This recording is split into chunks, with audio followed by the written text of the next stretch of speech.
What if Egypt's golden age was lacquered over a darker truth? What if the calm faces on temple walls hid knives, narcotics, incest, and industrial-scale erasure? Behind the gilded masks, beneath the incense and limestone, lingered fear of rivals, of memory, of the gods themselves. The official story is simple: divine kings, cosmic order, pyramids rising in harmony. The record carved into stone says otherwise. Bones whisper of trauma. Court papyri read like crime files. Names are gouged out with chisel teeth. Priests decide what the gods say, and kings obey or die. These are not rumors. These are documented. Palettes, papyri, CT scans, judicial transcripts, inscriptions that survive the chisels meant to kill them.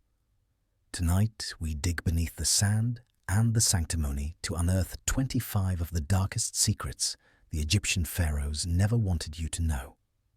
The pattern is systemic. The stain is structural. The divinity was a very expensive lie, and the bill always came due.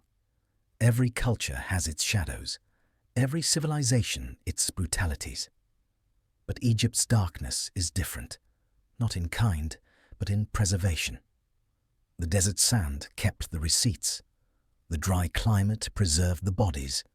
The stone held the evidence that papyrus and propaganda tried to destroy. What makes Egypt's secrets so devastating isn't that they were uniquely evil. It's that they were so thoroughly documented and so systematically hidden. For 3,000 years, the longest continuous civilization in human history told itself a story. Divine kings maintaining cosmic order, Mahat preserved through ritual and righteousness, an eternal golden age occasionally disrupted but always restored. Temple walls proclaimed it, pyramid texts encoded it, royal inscriptions broadcast it to gods and mortals alike. And then, over the past 2 centuries, archaeology started reading between the lines. Excavations uncovered what was buried. Translations revealed what was written in margins and shadows. Science examined what the embalmers tried to preserve and what the conspirators tried to hide. Every decade brings new techniques: DNA analysis, CT imaging, residue chemistry, ground-penetrating radar, and every technique peels back another layer of the carefully constructed narrative. What we've found isn't comfortable. It's not the story they wanted told, but it's the story the evidence tells. And in the end, evidence speaks louder than propaganda, even propaganda carved in stone and backed by the authority of God Kings. Welcome to 25 Darkest Secrets of Egyptian Pharaohs. They never wanted you to know.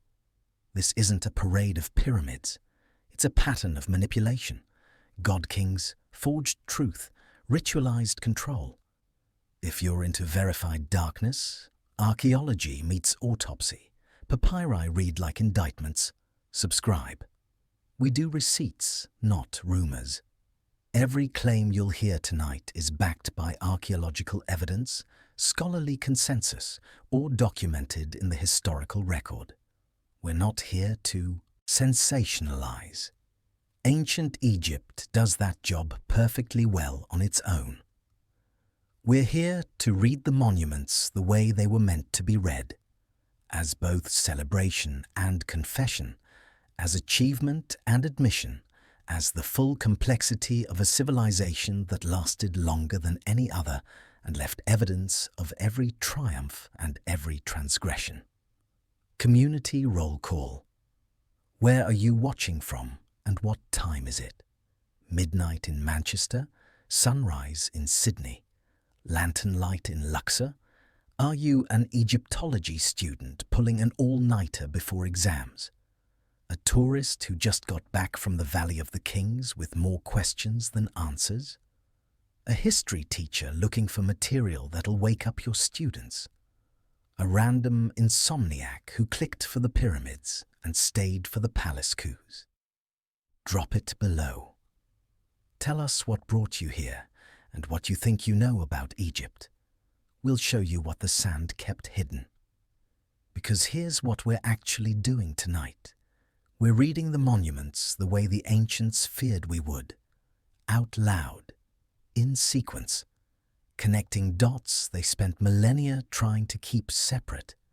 We're treating royal inscriptions like crime scene evidence, tomb paintings like witness testimony, and genetic analysis like cold case files that just got reopened.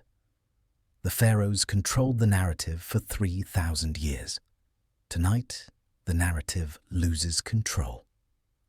Let's begin where the mask first slips. At the beginning, with Egypt's very first king and the receipt for how he unified the two lands. Spoiler: it wasn't through diplomacy. Abydos. Dawn breaks over the cemetery, vultures spiraling in the copper light. A mud-brick enclosure steams after the night chill. Inside, archaeologists kneel in the dust, brushing sand from a slate palette that's been waiting 3 millennia to tell its story. The official narrative is elegant. Upper and Lower Egypt, unified under a divinely favored king around 3100 BCE, ushering in the first dynasty and the birth of a civilization. Order from chaos, harmony from discord.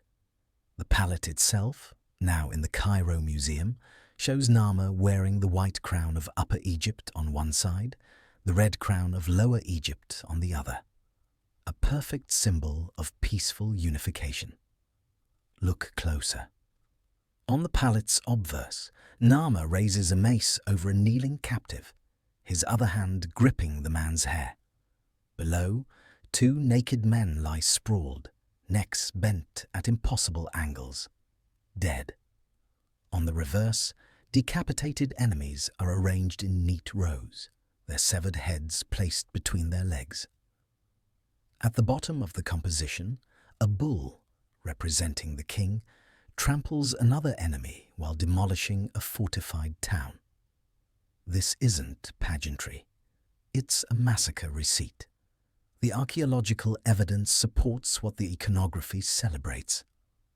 Cemetery excavations at Abydos and Hierakonpolis, conducted throughout the 20th and early 21st centuries, reveal patterns of cranial trauma consistent with violence, blunt force wounds, blade marks on bone, mass burials from the early dynastic period that suggest not battle casualties, but executions. The unification of Egypt wasn't a marriage, it was a conquest. The Narmer palette's composition is deliberate, almost bureaucratic in its organization. The king appears multiple times, shown in profile wearing different crowns to represent his mastery over both kingdoms. The defeated enemies aren't shown in the chaos of battle. They're arranged, categorized, processed. Some are decapitated, their heads placed with geometric precision between their legs. Others are bound, awaiting execution. Still others lie dead, their bodies contorted to fit the artistic composition. This level of organization suggests something more disturbing than battlefield frenzy. This is systematic violence, planned and executed with administrative precision. The palette wasn't created in the heat of conflict. It was commissioned afterward, designed to commemorate and celebrate what had been done. And it gets darker. Elite tombs from the first dynasty at Abydos contain subsidiary burials. Retainers killed and interred around the royal tomb to serve the king in the afterlife. Not volunteers, sacrifices. Young men and women, their bodies arranged in neat rows, buried alive or killed as part of the funerary ritual. Some tombs contain dozens. Tomb 3357 at Abydos, possibly belonging to King Aha, Narmer's successor, had 36 subsidiary burials arranged in neat chambers surrounding the royal burial. Tomb O, possibly Narmer's own burial, shows evidence of Subsidiary burials, though later looting destroyed much of the evidence. The practice was eventually abandoned. By the Second Dynasty, subsidiary human burials disappear from the archaeological record, replaced by servant statuettes and symbolic offerings. But for Egypt's first kings, divinity demanded blood. The demographics of these subsidiary burials are telling.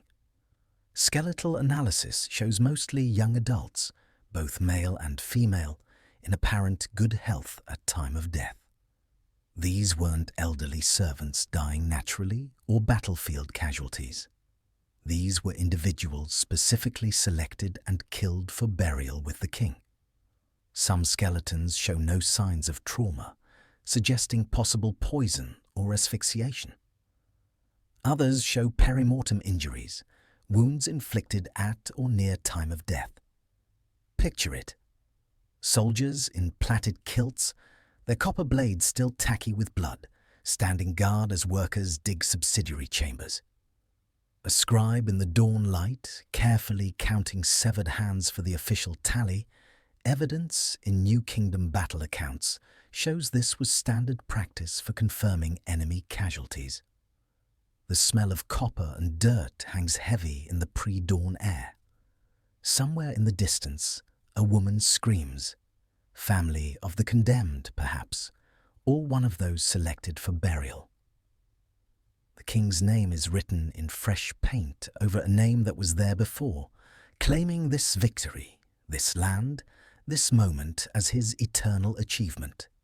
Egypt's birth certificate is written in other people's blood. The Nama palette wasn't propaganda in the modern sense. There was no mass media, no public to persuade. It was a temple dedication meant for the gods and posterity, which makes it more chilling. This wasn't spin. This was honest celebration of violence as divine mandate. The king doesn't just defeat enemies, he processes them. The imagery is bureaucratic in its brutality. Heads counted, bodies arranged, victories catalogued for divine and eternal record. The palette's symbolism extends beyond simple military victory. At the top of both sides, Hathor, goddess of love, music, and motherhood, appears with her distinctive cow-horned face. Her presence frames the violence, suggesting divine sanction. At the center of the reverse side, two fantastical beasts with elongated necks intertwine, their bodies forming a circle that once held cosmetics or ritual unguents. This circular space, used for grinding eye makeup, transforms the palette from simple commemoration to ritual object. Violence and beauty, conquest and cosmetics, brutality and grooming tools, all combined in one object. The message is clear. This violence isn't separate from civilization, it's foundational to it. The unification that allows for art, architecture, administration, and advancement requires the brutality shown in unflinching detail. Ma'at, cosmic order, emerges from Asphet, chaos, through the king's mace and the soldier's blades. And here's the thing. It worked. The template was set.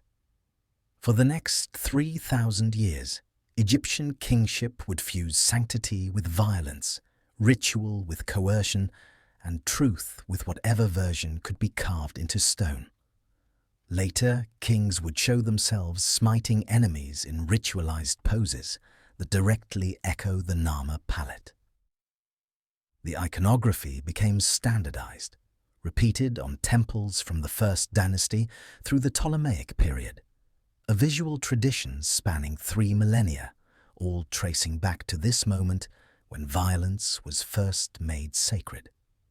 Recent excavations at Hierakonpolis have uncovered the House of the Knife, a ceremonial structure with walls decorated with images similar to those on the Nama palette.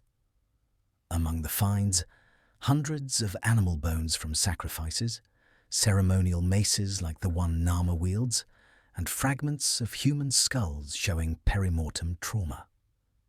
The archaeological context suggests this wasn't an isolated massacre, but part of larger ritual and administrative complex where violence, sacrifice, and early state formation were literally built together. Power learned its first trick at Abydos. Ritual makes violence look holy. And once that trick was learned, it would be refined, repeated, and reinforced for 3,000 years. The Giza Plateau. Dust hangs in the throat. Drums pound a rhythm that hasn't stopped for months. Massive sledges shriek over sand kept deliberately wet, ropes cutting into shoulders that have forgotten what rest feels like. The sun climbs toward zenith, the most dangerous time when heat stroke takes the weakest, when water rations mean the difference between finishing your shift and dying in harness. For over a century, the popular narrative held two extremes.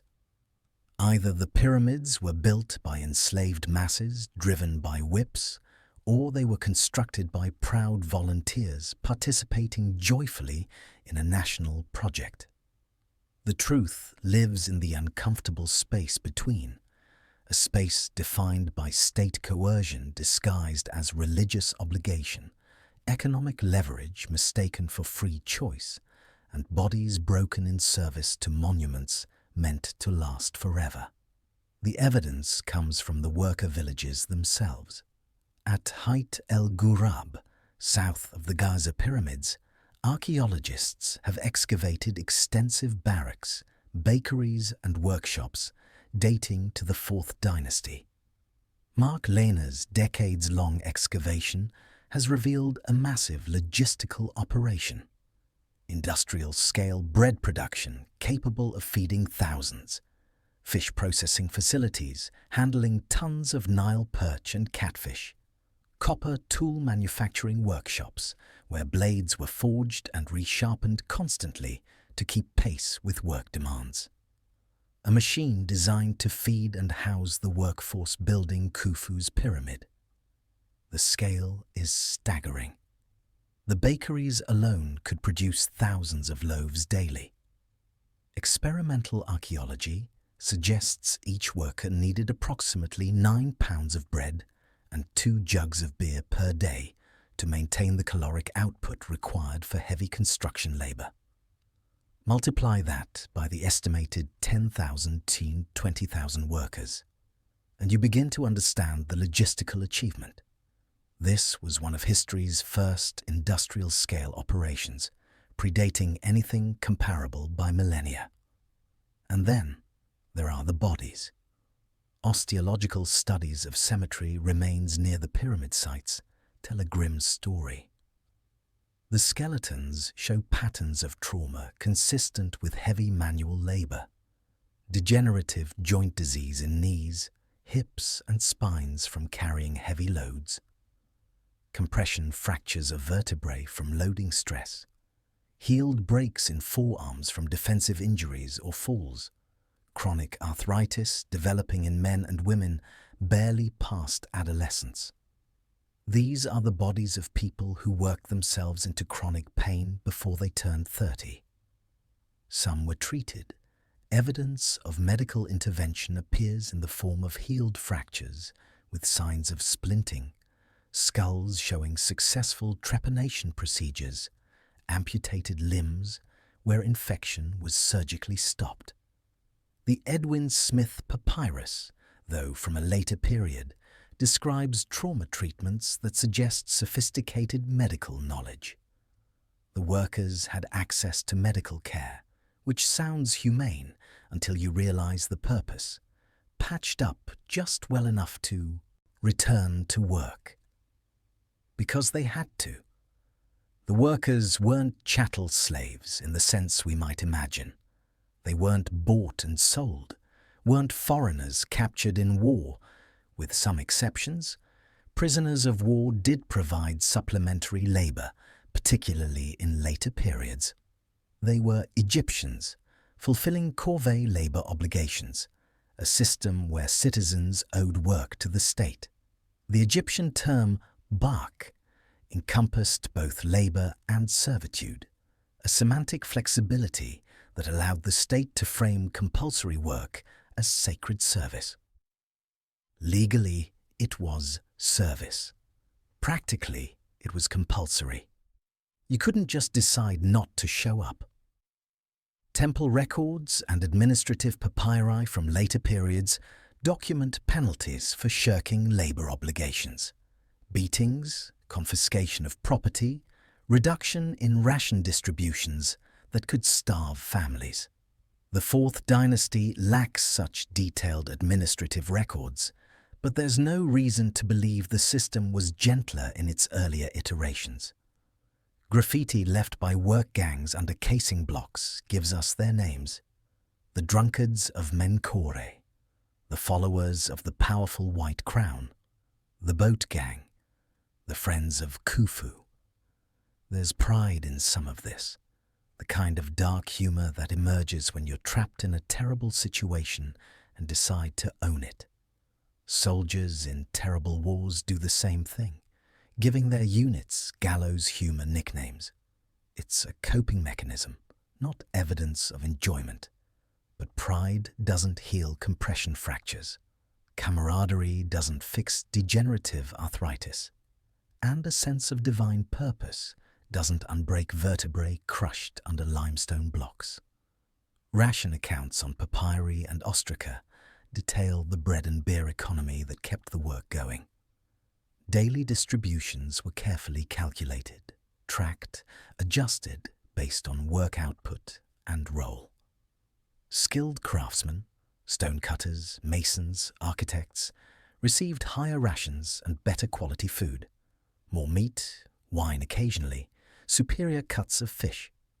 Unskilled labourers, the men dragging sledges, hauling water, carrying rubble, received basic bread and beer, occasionally supplemented with onions and garlic, which nutritionally provided some protection against the scurvy and nutritional deficiencies that plagued heavy labour populations.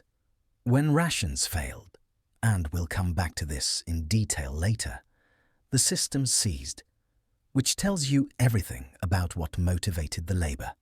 Not spiritual devotion, not national pride, but practical need: food, survival, the knowledge that if you didn't work, your children didn't eat. The physical mechanics of pyramid construction required extraordinary labour input. Recent experimental archaeology has demonstrated that even with sophisticated techniques, wetted sand to reduce friction, sledges on constructed causeways, wooden levers and rockers to position blocks, moving a 2-ton limestone block from quarry to pyramid face required dozens of men working in coordinated teams. Multiply that by the approximately 2.3 million blocks in Khufu's pyramid, and you begin to understand the human cost. Some blocks weighed significantly more. The granite beams in the king's chamber weighed 80 tons each.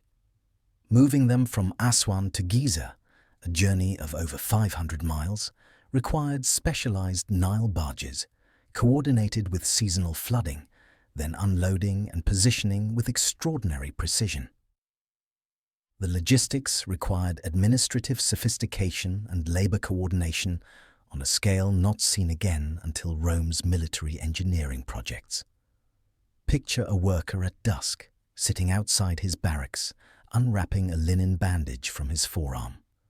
The wound underneath is infected. Minor cut that got sand in it, now angry and red. He'll report to the medical tent tomorrow, probably get it cleaned and rebandaged, receive instructions that amount to keep working, try not to get it dirtier. The headband he wore to keep sweat from his eyes is stained dark with blood and dirt. His supervisor walks past, wooden tablet in hand, tallying tomorrow's loaves, noting which workers are falling behind, marking who needs to be pushed harder, who might need to be replaced. Neither man speaks. There's nothing to say that hasn't been said 10,000 times. The worker will wake before dawn, eat his ration of bread, drink his beer, and return to the plateau. The supervisor will tally the counts, file the reports, and ensure the work stays on schedule. Both understand their roles. Both are trapped in them. Both serve a system larger than either can comprehend or challenge. The pyramids are magnificent. They're also monuments to what a state can extract from its people when it controls the food supply and calls the extraction service to the divine. They demonstrate organizational genius, architectural brilliance, mathematical sophistication, and engineering prowess that still impresses 4.5 millennia later. They also demonstrate that states have always known how to frame exploitation as obligation, how to make coercion look like consent, how to call suffering sacred and make people believe it. The genius of the corvée system was that it was technically non-hereditary and temporary. You weren't born a slave condemned to lifetime servitude. You owed the state a certain amount of labor, typically a few months per year, during the agricultural off-season when Nile flooding made farming impossible anyway. The rest of the year, you worked your own fields, raised your family, lived your life. This rotation made the system seem fair, or at least tolerable. You could see the end of your obligation, unless you died before reaching it. Cemetery evidence suggests worker mortality was significant, particularly among younger workers doing the most physically demanding tasks. The system extracted maximum labor from maximum people, replacing those who broke with fresh bodies from the next district's obligation. And the pyramids rose, block by block, body by body, season by season. The organizational achievement is extraordinary. The human cost was factored in from the beginning, anticipated, planned for, built into the system as acceptable loss in service to the eternal. If labor can be sanctified, so can pain. And once pain is sacred, suffering becomes service, injury becomes sacrifice, and death on the project becomes martyrdom for Ma'at. The theology made it work. The bread kept them working.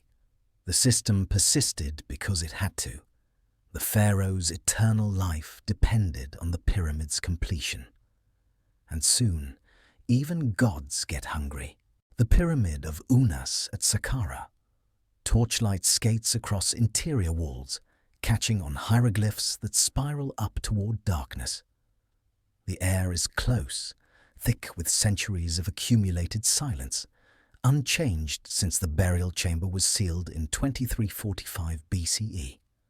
Modern visitors have to crawl through a narrow passage to reach this space, descending into the earth, into the dark, into the heart of royal theology.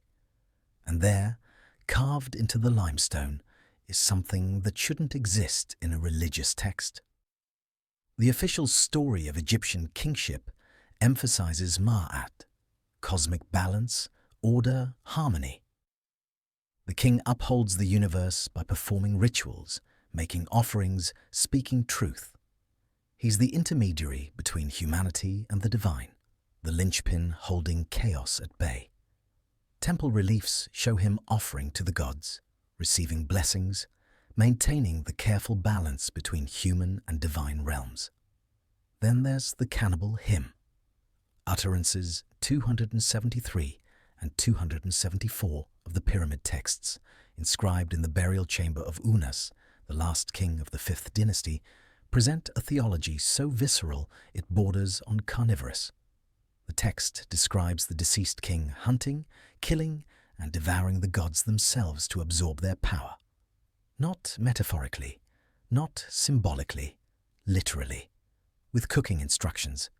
The translation is unambiguous. Unas is he who eats men and lives on gods.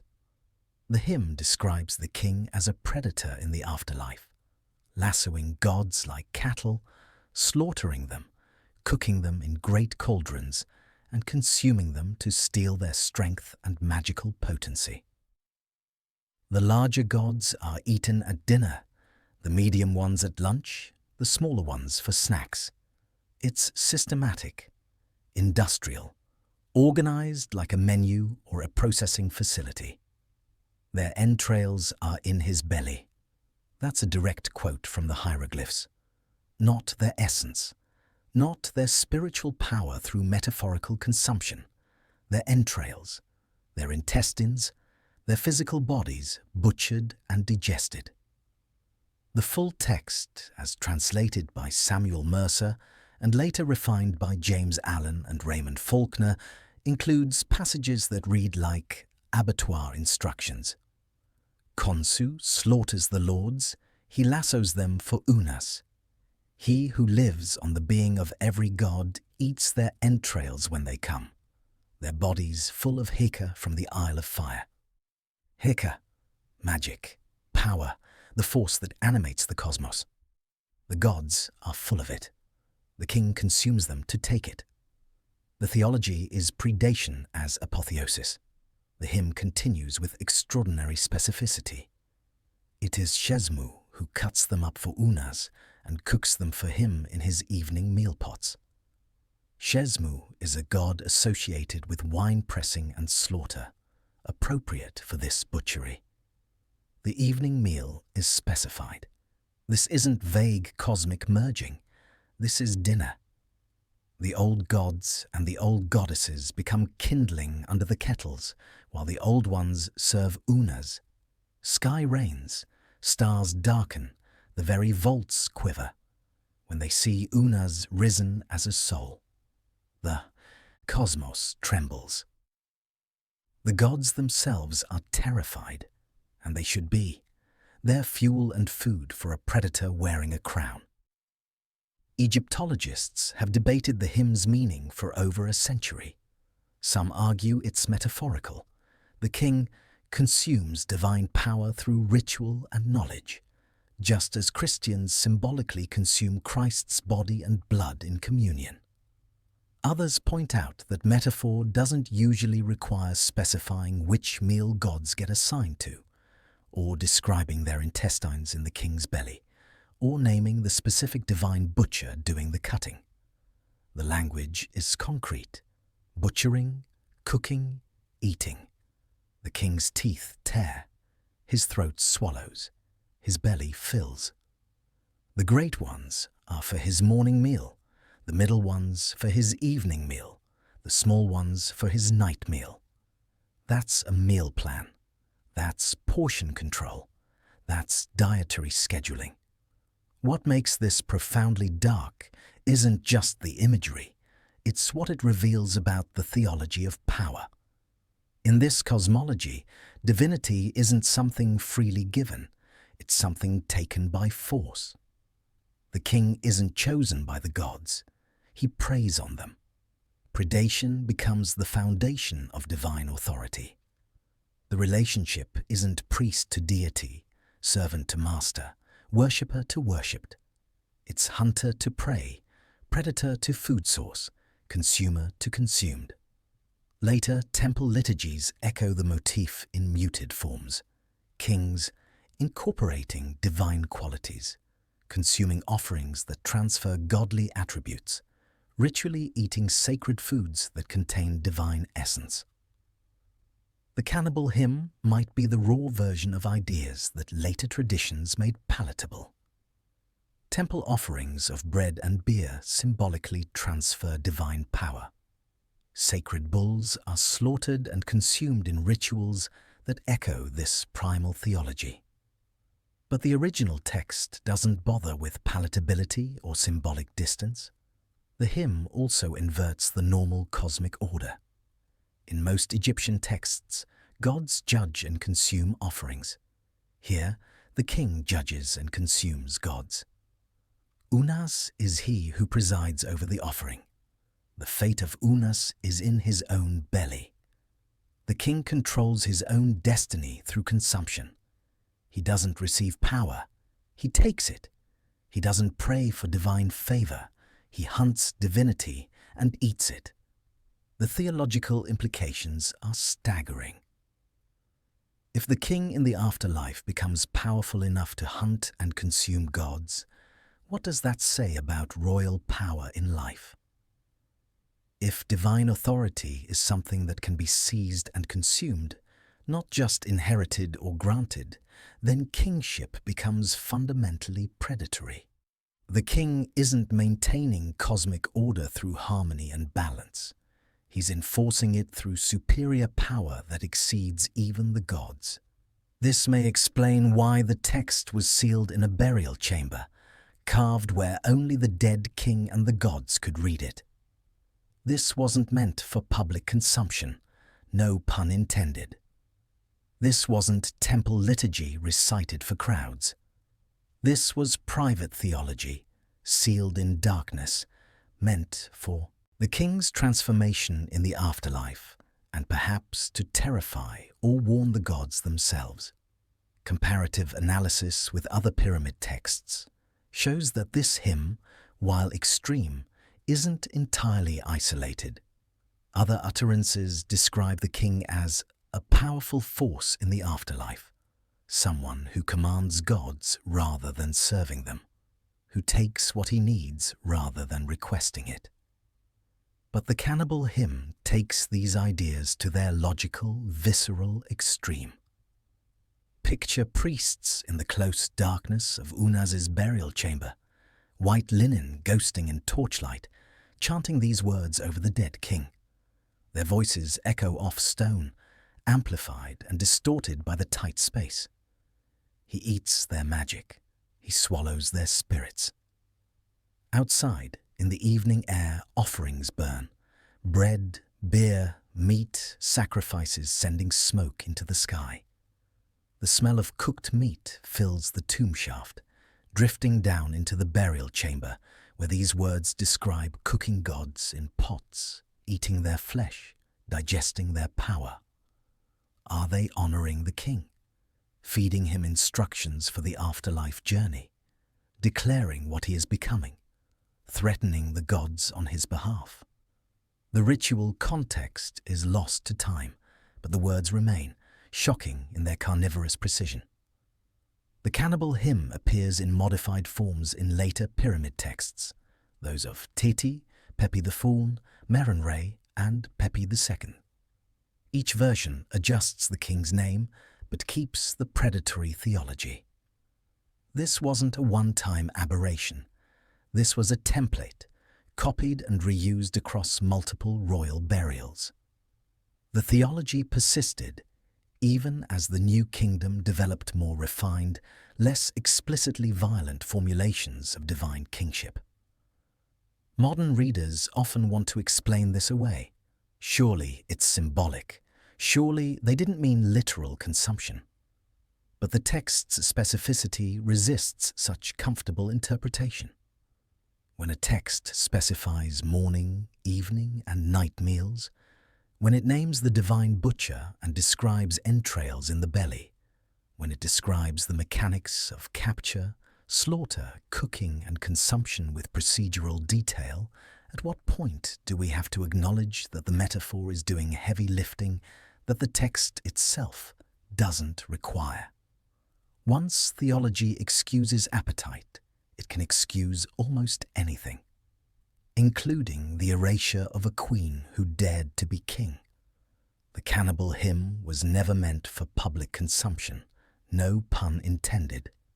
It was sealed in darkness, carved where only the gods and the dead could read it.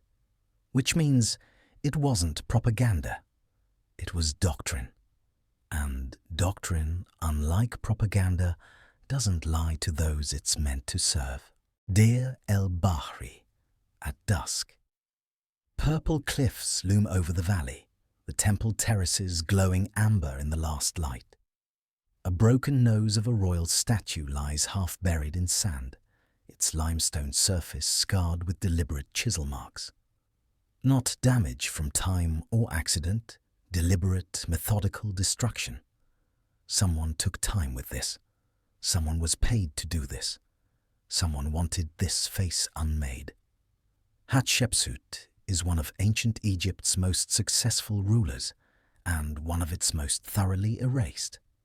The official narrative of smooth succession from her regency for young Thutmose III to his adult reign doesn't account for the systematic destruction of her monuments, the careful chiseling of her cartouches, the replacement of her images with those of male predecessors. This wasn't accident. It wasn't random vandalism. It wasn't even angry destruction. It was policy, implemented with bureaucratic precision over decades. Hatshepsut ruled as king, not queen regent, but king, for approximately 22 years during the 18th dynasty, from roughly 1479 to 1458 BCE. She took full royal titulary, adopted all 5 of the traditional royal names, wore the false beard of kingship in official iconography, commissioned massive building projects, led military campaigns to Punt and Nubia, and established one of the most stable and prosperous periods in Egyptian history. The evidence is everywhere. At Karnak, Deir el-Bahri, Luxor Temple, throughout Thebes and beyond. Her mortuary temple is one of ancient Egypt's architectural masterpieces, built into the cliffs themselves as if growing from the rock. 3 massive terraces connected by ramps, colonnades carved with expedition reliefs, sanctuaries dedicated to Amun and Hathor. And then, roughly 20 years after her death, someone tried to unmake her. The erasure pattern is methodical and selective. At Deir el-Bahari, her statues were carefully dismantled, not smashed in anger but professionally removed, systematically broken into manageable pieces and buried in pits near the temple. These weren't random acts of destruction. The statues were taken down in sequence, broken following patterns that suggest trained craftsmen working from instructions, then buried in locations that could be, and eventually were, excavated by archaeologists. The Metropolitan Museum of Art excavated these caches in the early 20th century, finding dozens of Hatshepsut statues, some damaged, some surprisingly intact, all deliberately buried. Her cartouches were chiseled from walls and replaced with those of Thutmose I, Thutmose II, or Thutmose III. In temple reliefs, her figure was recarved to show male predecessors. Sometimes the changes were sophisticated, careful recarving that matched the original style. Other times they were hasty, rough hacking that just removed her name and left blank space or crude replacements. The quality varied, suggesting different work crews, different levels of skill, different periods of activity. The work took years, maybe decades, and required official sanction, resources, and administrative coordination. This wasn't guerrilla vandalism. This was state-sponsored historical revision, executed with the same bureaucratic efficiency that built pyramids and administered Egypt's vast agricultural economy. This is damnatio memoriae, the condemnation of memory. In ancient Egypt, to exist was to be named and depicted. Names had power. Images had power. The ka, spiritual double, required the name to be spoken and the image to be seen to maintain existence in the afterlife. Remove the name, destroy the image, and you unmake the person's existence in both this world and the next. It's murder by chisel, execution by erasure, death administered retroactively through systematic destruction of identity markers. Why? Theories vary, and Egyptologists continue debating the motivations and timing. Some argue that Thutmose III, having reached adulthood and full independent power, sought to eliminate a problematic irregularity from the historical record. A woman ruling as king disrupted Ma'at. Cosmic order required clear gender roles, and kingship was defined as male. Hatshepsut's successful reign as king might have created dangerous precedent. Future royal women might point to her example. Better to erase her entirely, restore the proper order to the king lists, ensure no one could cite her as justification for similar disruptions. But this theory has problems. If Thutmose III wanted Hatshepsut erased, why did he wait 20 years after her death to begin? He had opportunity earlier. He had motive earlier. Why the delay? Others suggest it was less about gender and more about legitimacy. Hatshepsut had technically usurped power from the young Thutmose III, ruling first as regent, then declaring herself king. From one perspective, she was a usurper who stole 2 decades of reign from the legitimate heir. Later, kings wanting to preserve strict succession principles would want that violation erased. The erasures might have been done by Thutmose III's successors, not Thutmose III himself, as part of a broader campaign to clarify succession legitimacy.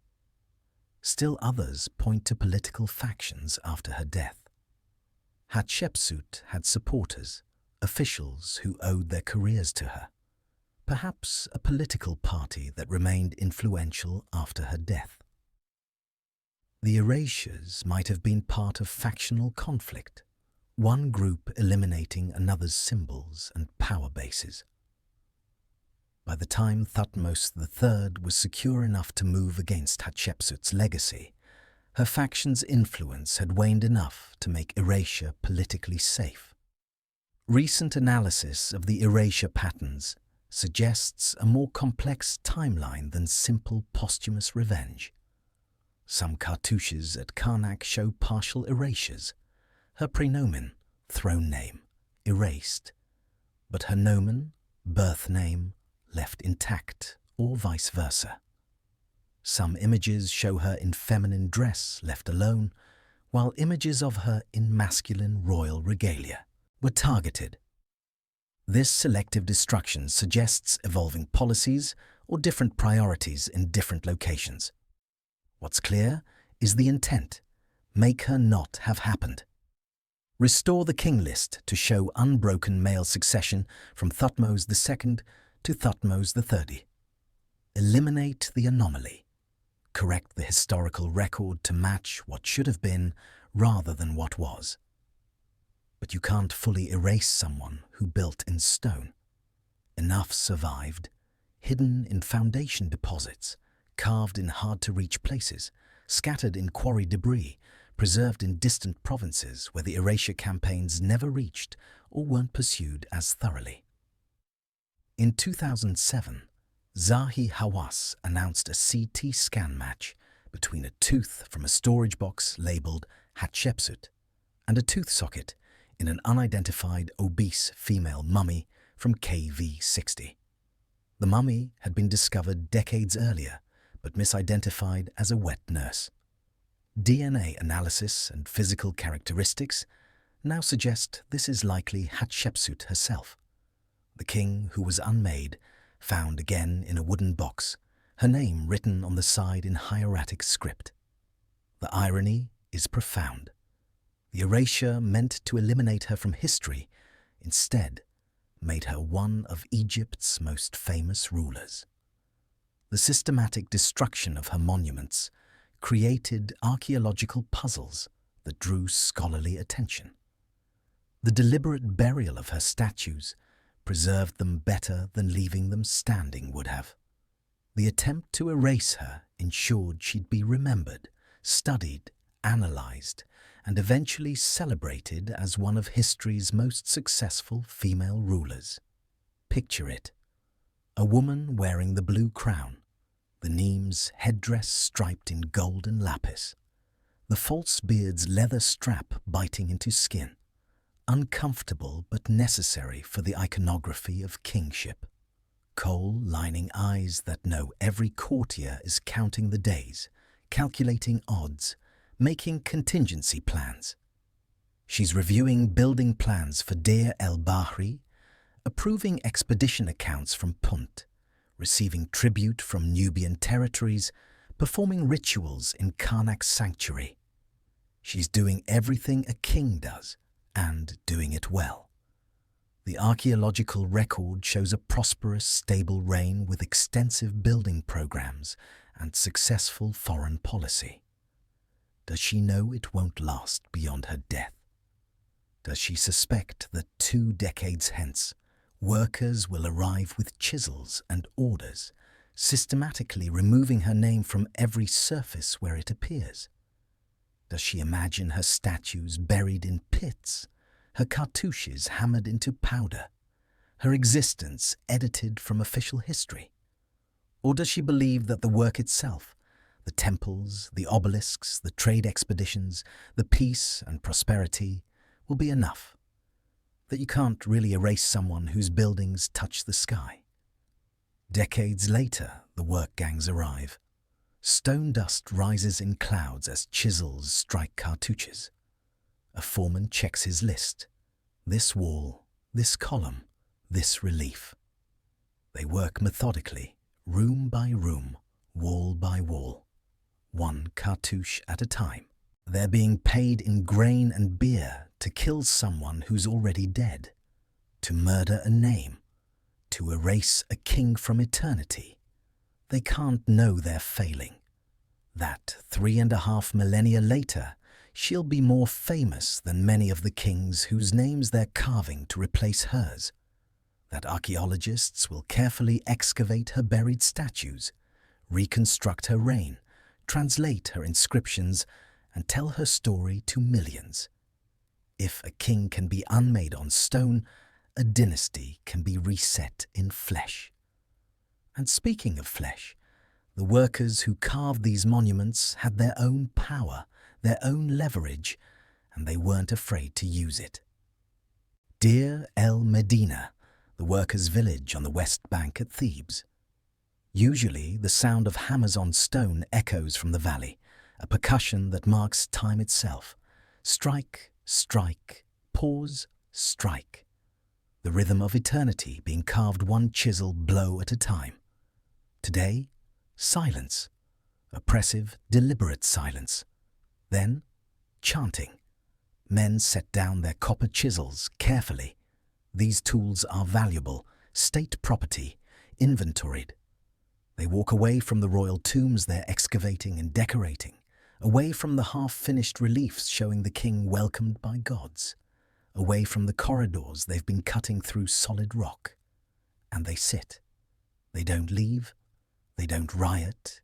They don't destroy anything. They just stop. It's year 29 of Ramesses III, roughly 1152 BCE, and the world's first recorded labor strike is about to enter the historical record, preserved in papyri that will survive 3 millennia to tell us exactly what happens when divine economies run out of grain. The official narrative of ancient Egypt emphasizes harmony. Contented workers laboring for divine kings in a well-ordered system, everyone fulfilling their role in maintaining Ma'at, cosmic balance achieved through everyone knowing their place and staying in it. The strike papyri tell a different story, one preserved in Papyrus Turin 1880 and various ostraka from Deir el-Medina, administrative documents that weren't meant to become revolutionary testimonies, but did. The strike wasn't about wages. It was about rations. The grain, fish, oil and beer that the state promised in exchange for labor. Not payment in the modern sense. No money changed hands, but survival necessities. The workers of Deir el-Medina were specialists. Stone cutters, plasterers, painters, scribes, artists capable of creating the intricate tomb decorations that would guide kings through the afterlife. They couldn't farm while working full-time on royal tombs. They depended entirely on state distributions for sustenance. The system was simple in theory. Work on the royal tombs, receive regular distributions of food and supplies. When the distribution stopped, whether due to corruption, administrative failure, economic strain, or all three, the workers had no recourse except to stop working. They had leverage because their skills were irreplaceable and their work was literally cosmic in importance. If royal burials weren't ready, if the tombs weren't finished when pharaohs died, the entire machinery of divine kingship faced catastrophic failure. And they did. They struck.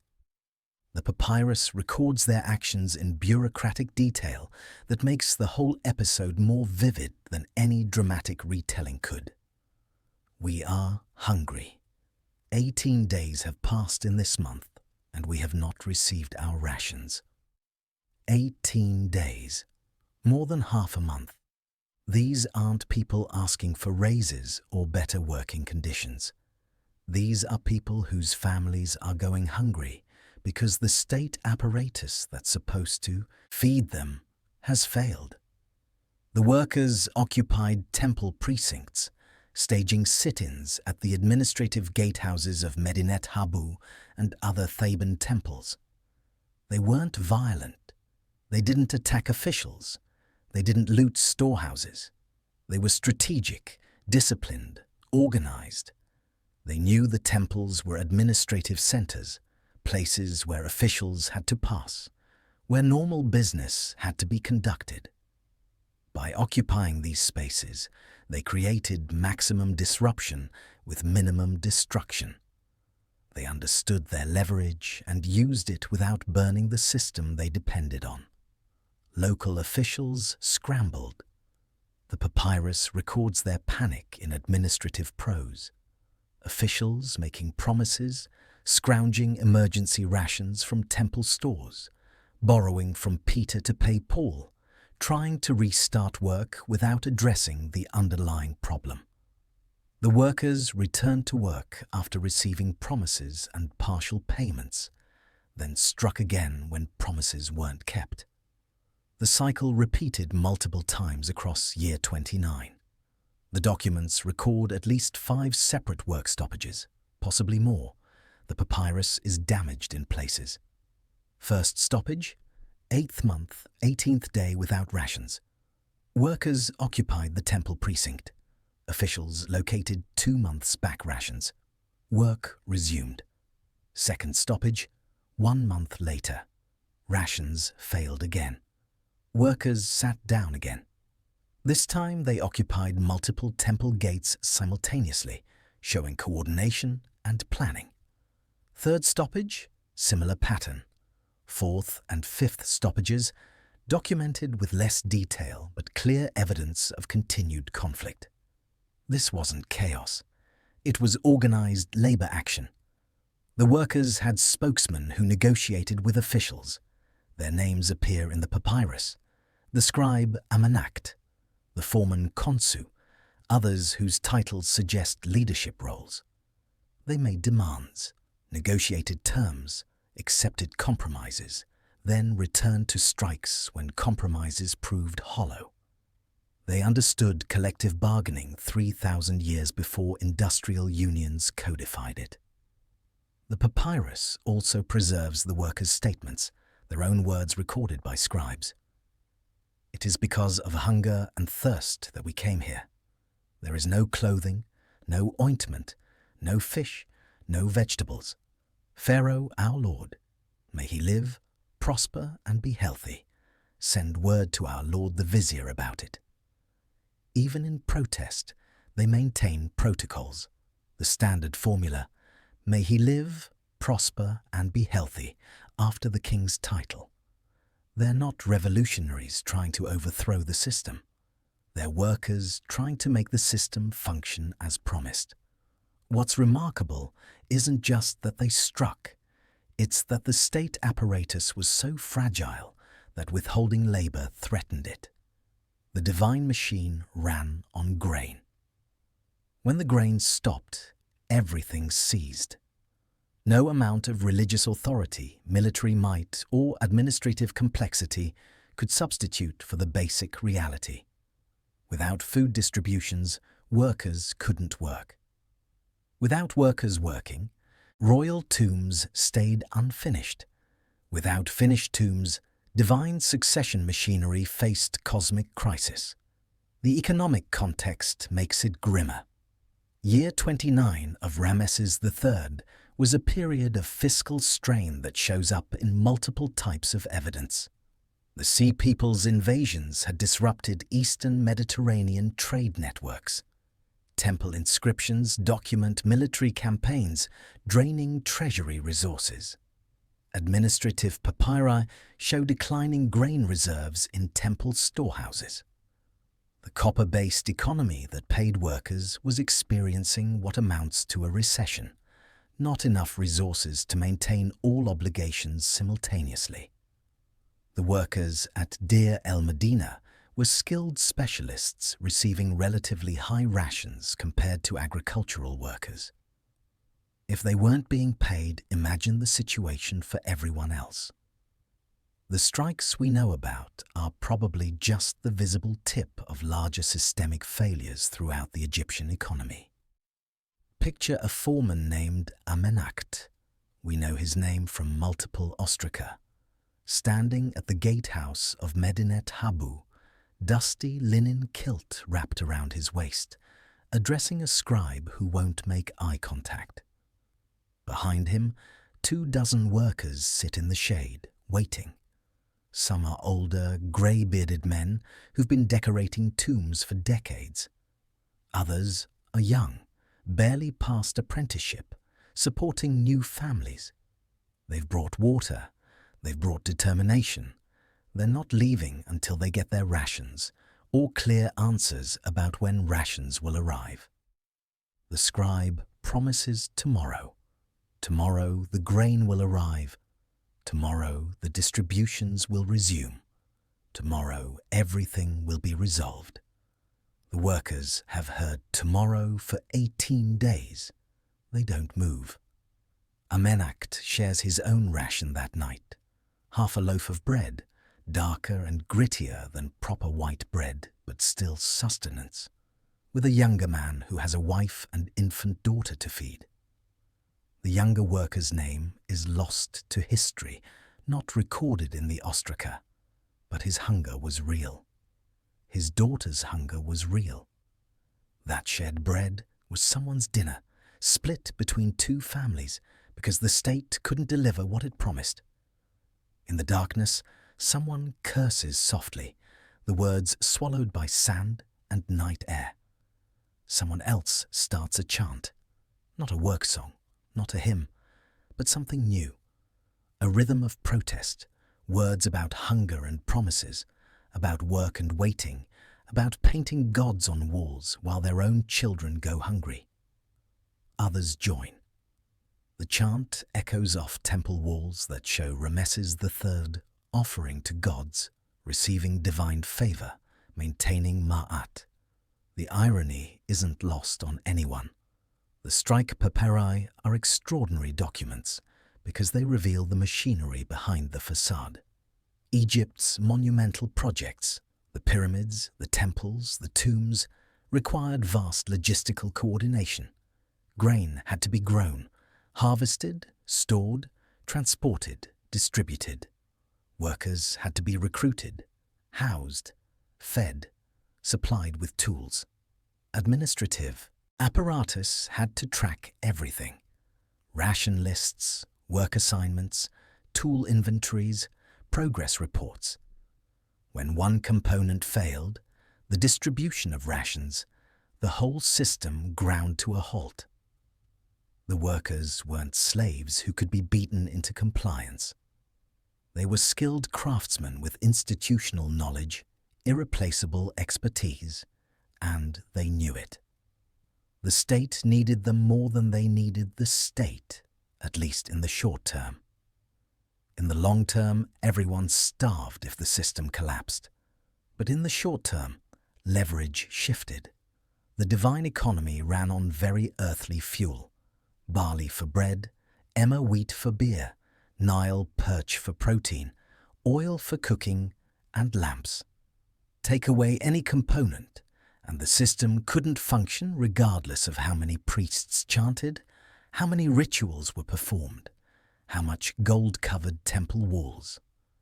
When rations fail, regimes bleed. The pattern would only deepen as we move forward. The system that couldn't feed its workers would soon fail to protect its kings, would struggle to maintain its temples, would eventually fragment into competing power centers, each claiming legitimacy while controlling increasingly small pieces of Egypt's wealth. But that's later. In year 29 of Ramesses III, the workers sit outside the temple, waiting for grain that should have arrived 18 days ago, knowing that their refusal to work, their simple act of stopping, has more power than any number of administrative orders or divine mandates. The strikes ended when grain arrived, work resumed, the crisis passed.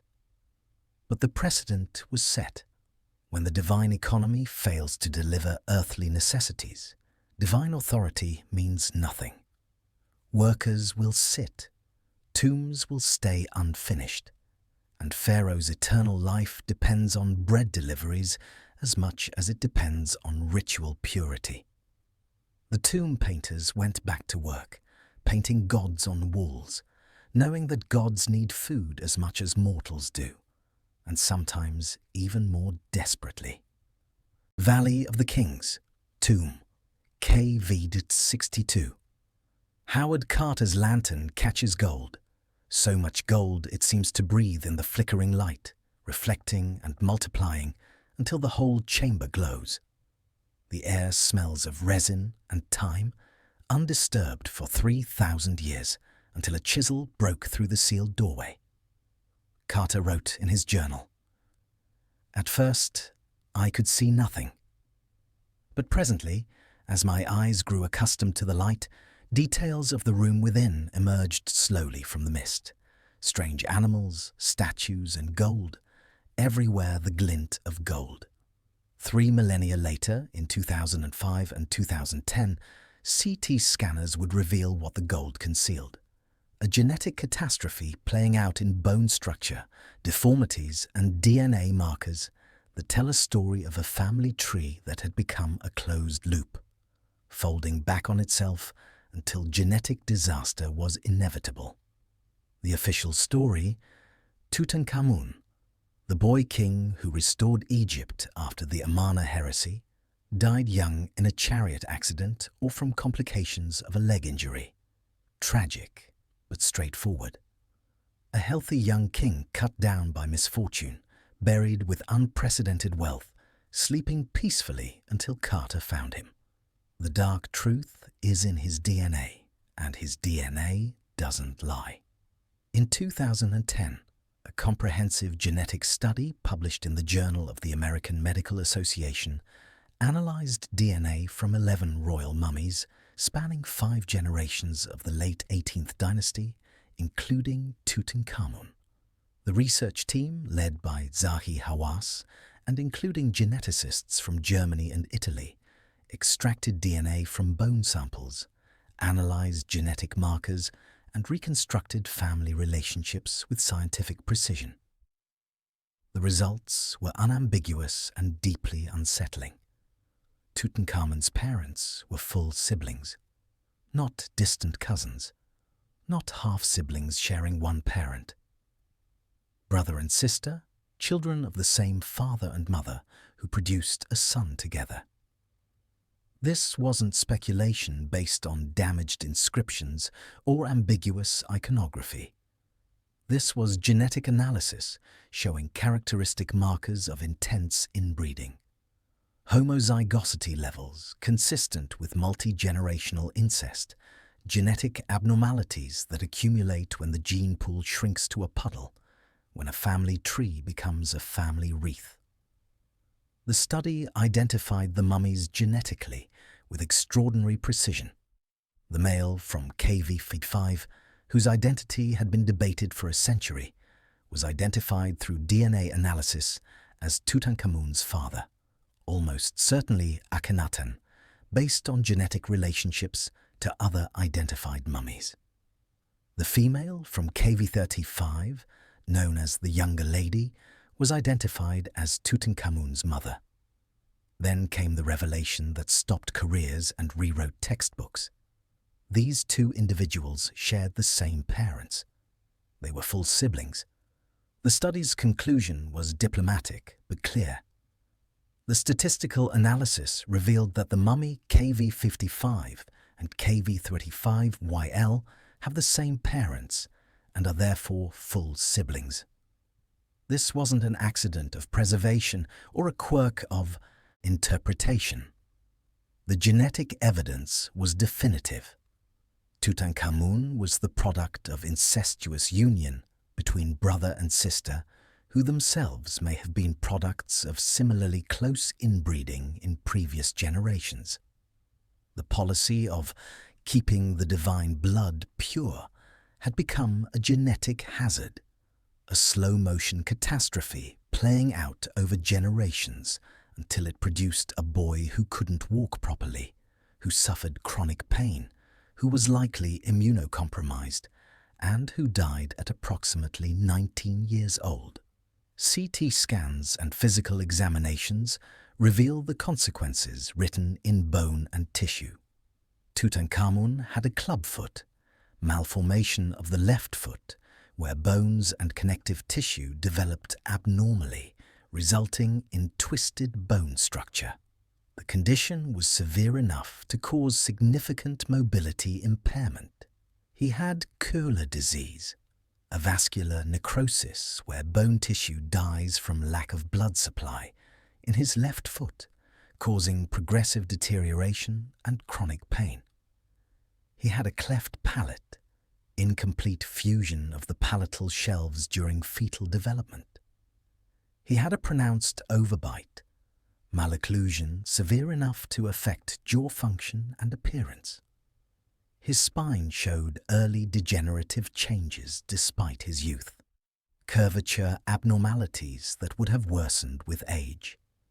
He couldn't walk normally. The physical evidence is overwhelming.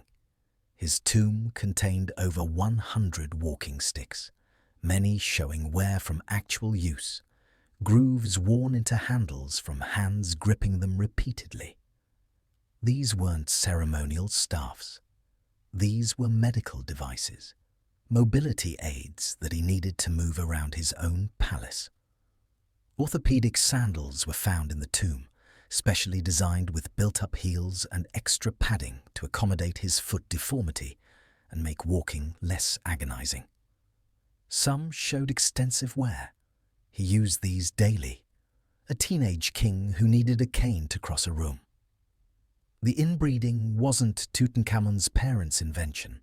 It was dynastic policy with ancient precedent. Royal marriages between siblings, half-siblings, and close relatives were common throughout Egyptian history, justified and mandated by mythology. Osiris married his sister Isis, Set married his sister Nephthys, Geb and Nut were siblings and spouses. If the gods did it, if the cosmic order itself was founded on divine sibling marriage, then mortal kings could too, had to, even to maintain proper parallel between divine and earthly kingship. Theology modeled and mandated incest as the purest form of royal marriage. But gods don't have DNA. Gods don't suffer recessive genetic disorders. Gods don't accumulate the biological consequences of generation after generation of consanguineous marriages. The skeletal evidence suggests chronic health problems, likely constant pain, possibly immune system complications. Malaria DNA was found in his tissues, specifically Plasmodium falciparum, the most deadly malaria variant, present in multiple samples with sufficient genetic material to confirm active infection at or near time of death. Ancient Egyptians lived with endemic malaria, developed partial immunity through repeated childhood exposure. But that doesn't mean it couldn't kill. Combined with compromised immune function from inbreeding, possible chronic illness from genetic disorders, and acute trauma from his knee injury, malaria becomes significantly more dangerous. What a healthy immune system might fight off becomes fatal in an already compromised body. His burial was rushed. We've touched on this, but the details reveal how much of an emergency his death created. The tomb was too small for a king, probably intended for a high official and commandeered when Tutankhamun died unexpectedly. The decoration wasn't finished. Paint barely dry when the tomb was sealed, some walls showing only preliminary drawings, others with rushed execution that left drips and errors. Funerary equipment was mismatched, items clearly made for someone else, showing signs of hasty reinscription, cartouches changed with obvious patches where original names were covered. The famous golden mask, possibly the most iconic artifact in Egyptian archaeology, might not have been made for Tutankhamun at all. Close examination shows evidence of alteration. The cartouche on the shoulder might have been changed, the face possibly reworked. Some Egyptologists argue it was originally made for Nefertiti or another royal, then adapted when Tutankhamun's death required immediate funerary equipment, and there wasn't time to create everything from scratch. Picture a teenage boy leaning heavily on an ebony walking stick, inlaid with gold and ivory. Beautiful but functional, made necessary by genetic damage. His great-grandparents set in motion when they decided divine purity required closed bloodlines. He's limping through palace corridors, his left foot throbbing with pain that bone necrosis creates. Constant, degrading, inescapable. He's wearing sandals specially designed to accommodate his deformity, thick leather straps holding his foot as stable as possible, extra padding trying to cushion bone that's dying from the inside. He's a king, a god on earth, the living Horus, the link between humanity and cosmic order. He's 19 years old, and he can't walk across a room without pain. At night, alone in royal chambers, does he wonder why divine blood feels more like a curse? Does he understand that what theology calls purity, biology calls genetic disaster? The funerary goods included miniature coffins containing 2 premature female fetuses. Tutankhamun's daughters, neither carried to term, both showing physical abnormalities consistent with genetic problems. DNA analysis of these fetuses revealed additional genetic disorders. One had Sprengel's deformity, abnormal shoulder blade development, and scoliosis, spinal curvature. These weren't random misfortunes. These were genetic consequences continuing into the next generation, the damage cascading forward, ending before it could begin because the genetic load was too heavy for survival.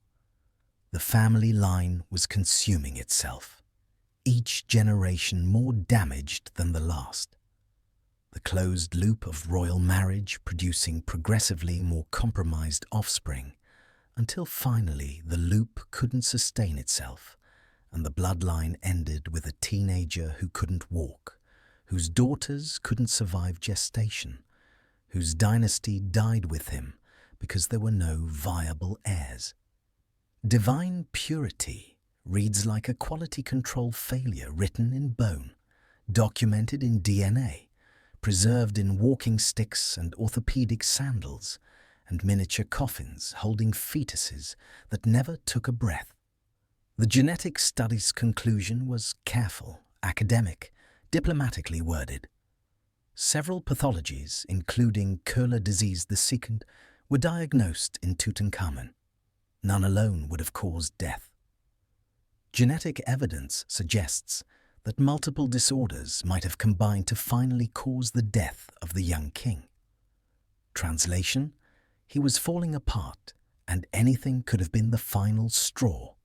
Close the genetic loop long enough, and theology warps anatomy. Keep closing it, and anatomy fails entirely. The boy king buried in gold was genetic evidence of a policy that confused divine mandate with genetic suicide. Amarna, the new capital city, built in the middle of nowhere on Akhenaten's orders. The sun disk Aten blazes overhead, the only god officially permitted. The streets are white, glaring, merciless. Hymns rise from the great temple, praising the disk that burns. The official narrative paints Akhenaten as an enlightened monotheist, a proto-reformer who saw religious truth and had the courage to enforce it. The reality is more complicated and considerably darker. The revolution began in Akhenaten's 5th regnal year.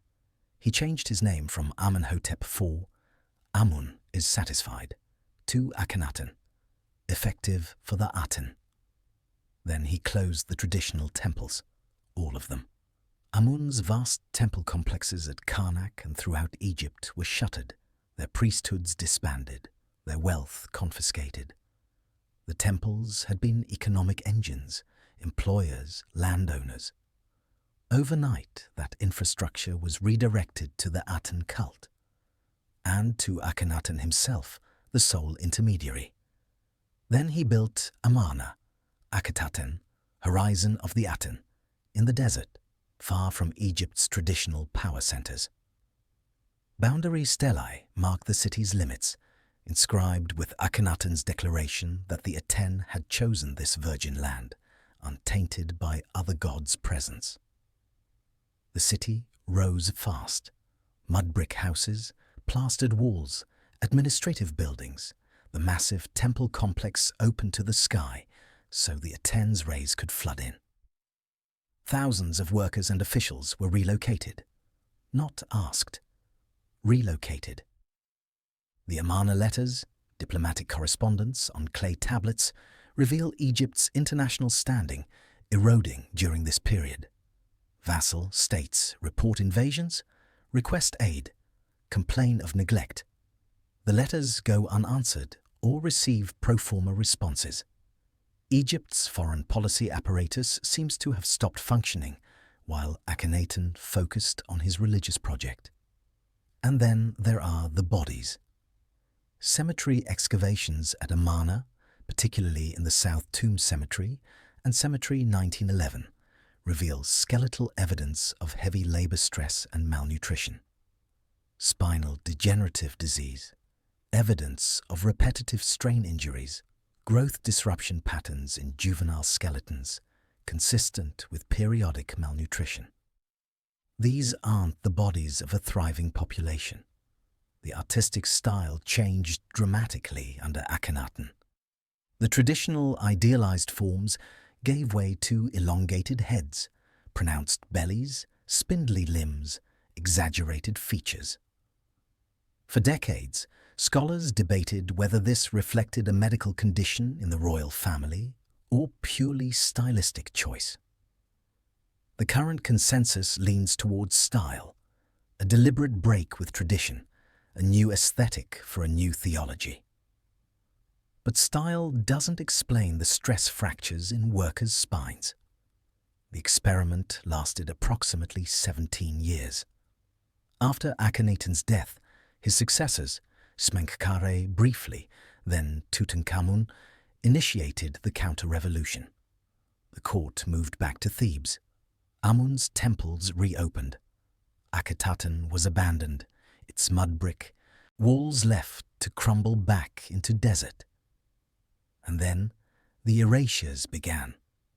Picture an official in sheer linen, sweat running down his spine despite the shade, fanning flies off an ink pot while scribes copy property transfer documents. Every reference to Akhenaten must be changed to that criminal of Akhetaten. A mason measures a wall at Karnak where Akhenaten's name appears 37 times. He has quotas. His back aches. He doesn't ask why. The revolution ends. The erasures begin. And history discovers that you can damnatio memoriae an entire theology. Tutankhamun's burial chamber, KV 62. The north wall is decorated with scenes of the king's funeral and his welcome into the afterlife. Beautiful, complete, final. Except Nicholas Reeves, an Egyptologist, noticed something in 2015. Hairline cracks in the painted plaster, subtle discontinuities, areas where the surface texture changes. He analyzed high-resolution scans and proposed a hypothesis that ignited controversy. There are sealed doorways hidden behind the paint, and behind one of them might be another burial chamber, possibly Nefertiti's. The official narrative is that Nefertiti, Akhenaten's great royal wife and co-regent, disappears from the record after year 12 of his reign. She's replaced in inscriptions by her daughter Meritaten. Standard interpretation. She died, was buried somewhere, and her tomb hasn't been found. But the timing of her disappearance is suspicious. It coincides with the hardening of Akhenaten's religious policies and possible changes in who held actual power. Late Amarna period inscriptions are confusing. Titles shift, cartouches are altered.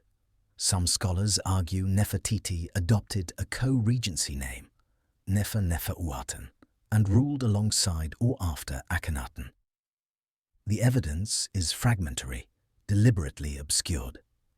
The sealed door hypothesis is tantalizing but unproven. Multiple non-invasive surveys, ground-penetrating radar, thermal imaging have produced conflicting results. Some indicate voids behind the walls, others don't. Egyptian authorities have been cautious about invasive investigation that might damage the existing paintings. The technology exists to answer the question definitively, but politics, preservation concerns, and the sheer weight of potential discovery have created paralysis. International teams have conducted at least 3 separate scanning projects since 2015. A Japanese radar survey initially suggested promising anomalies. An American team's follow-up survey found nothing significant.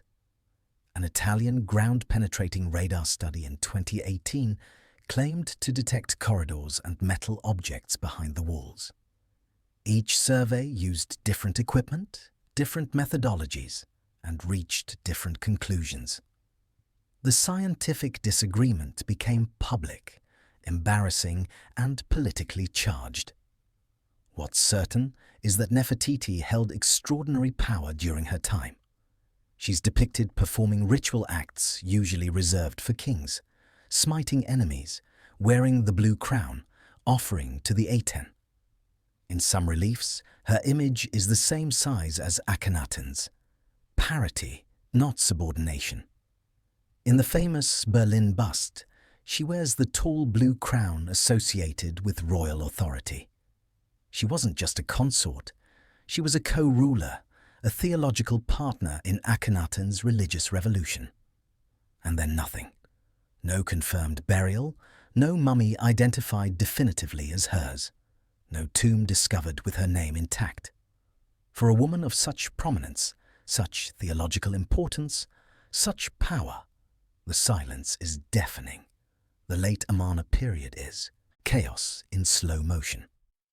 Akhenaten dies around year 17. Smenkhkare appears briefly, possibly female, possibly Nefertiti under a new name, possibly a separate individual entirely. The inscriptional evidence is contradictory enough that Egyptologists have been arguing about Smenkhkare's identity and gender for over a century. Tutankhamun becomes king as a child, controlled by advisors. The return to orthodoxy begins almost immediately. Temples are reopened, the capital moves back to Thebes, the Aten cult is dismantled.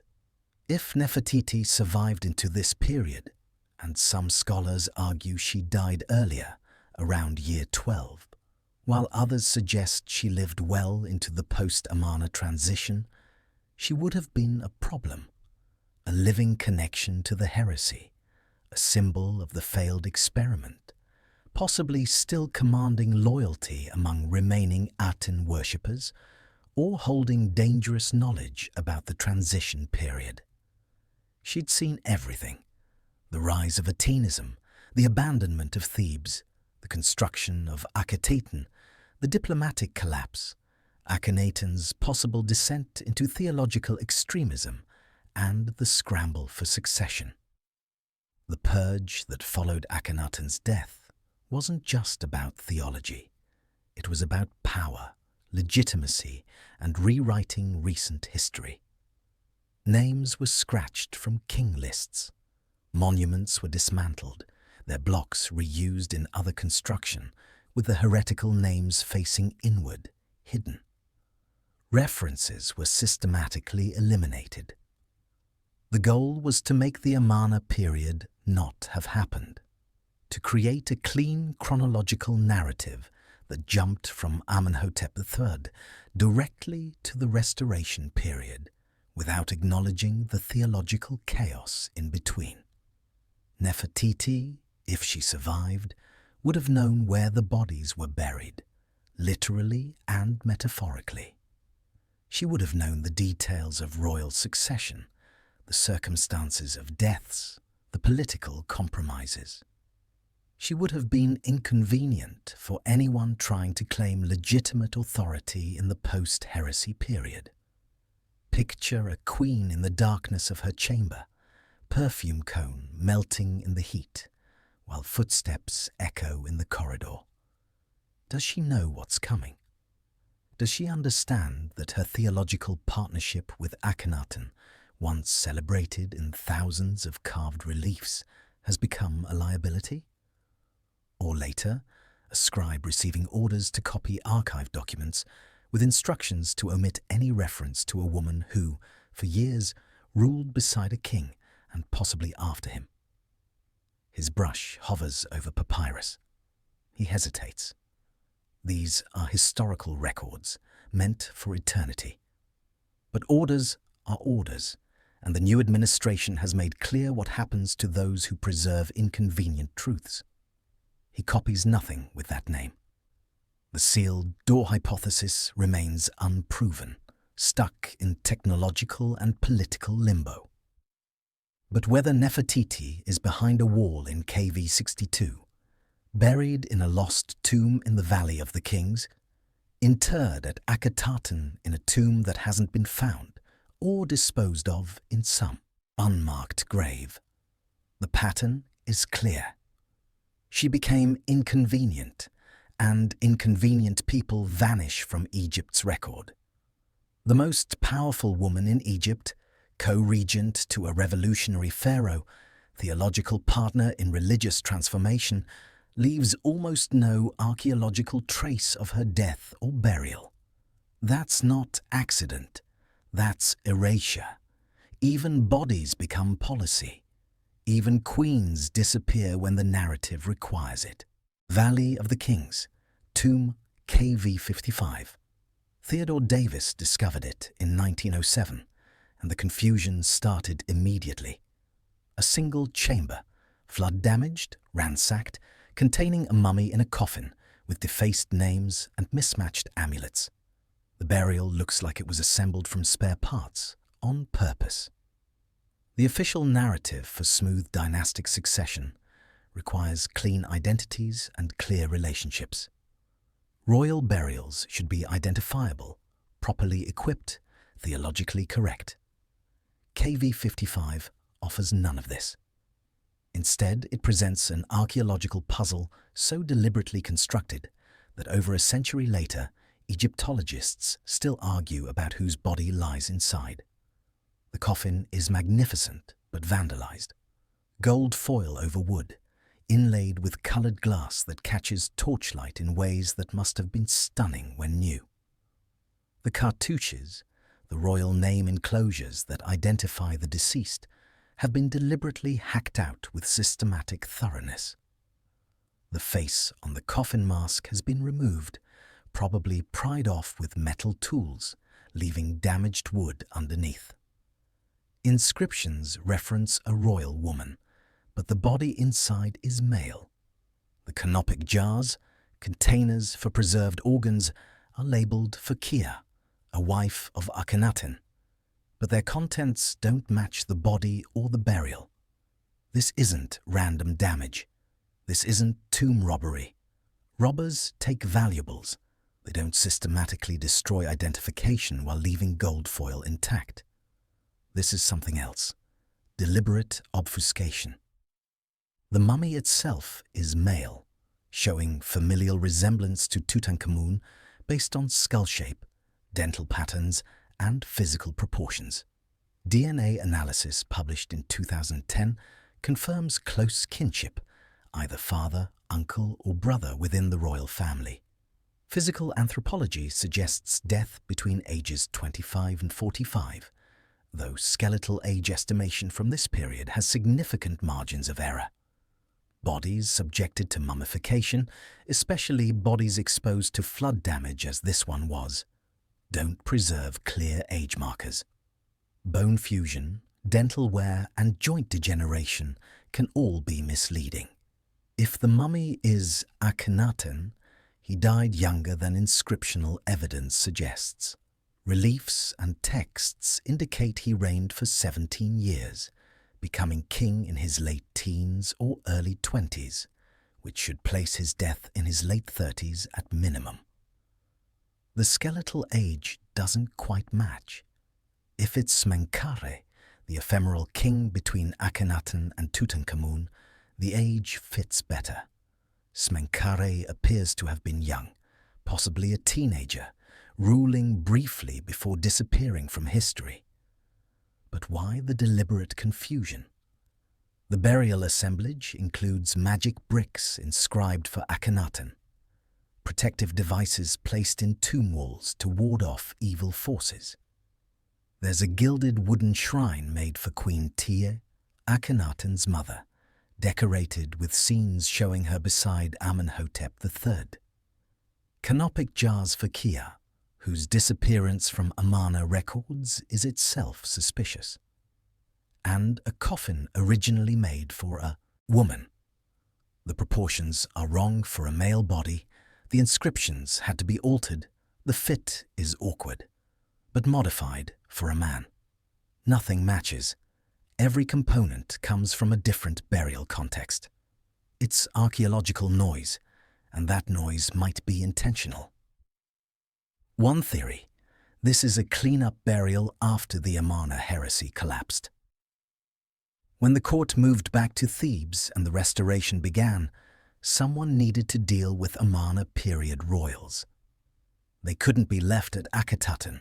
The city was being abandoned, turned into a quarry, systematically dismantled.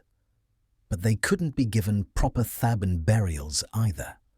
That would honor the heresy, preserve the memory of the failed revolution. So whoever oversaw the post-Amarna restoration needed to rebury Amarna period royals in a way that fulfilled cosmic requirements while obscuring identities. The goal wasn't to honor. It was to dispose of complicated remains efficiently and confusingly. The vandalism is targeted with surgical precision. Names are destroyed, faces removed, but the burial itself is royal in quality. Someone spent resources on gold and materials while simultaneously ensuring the occupant couldn't be easily identified.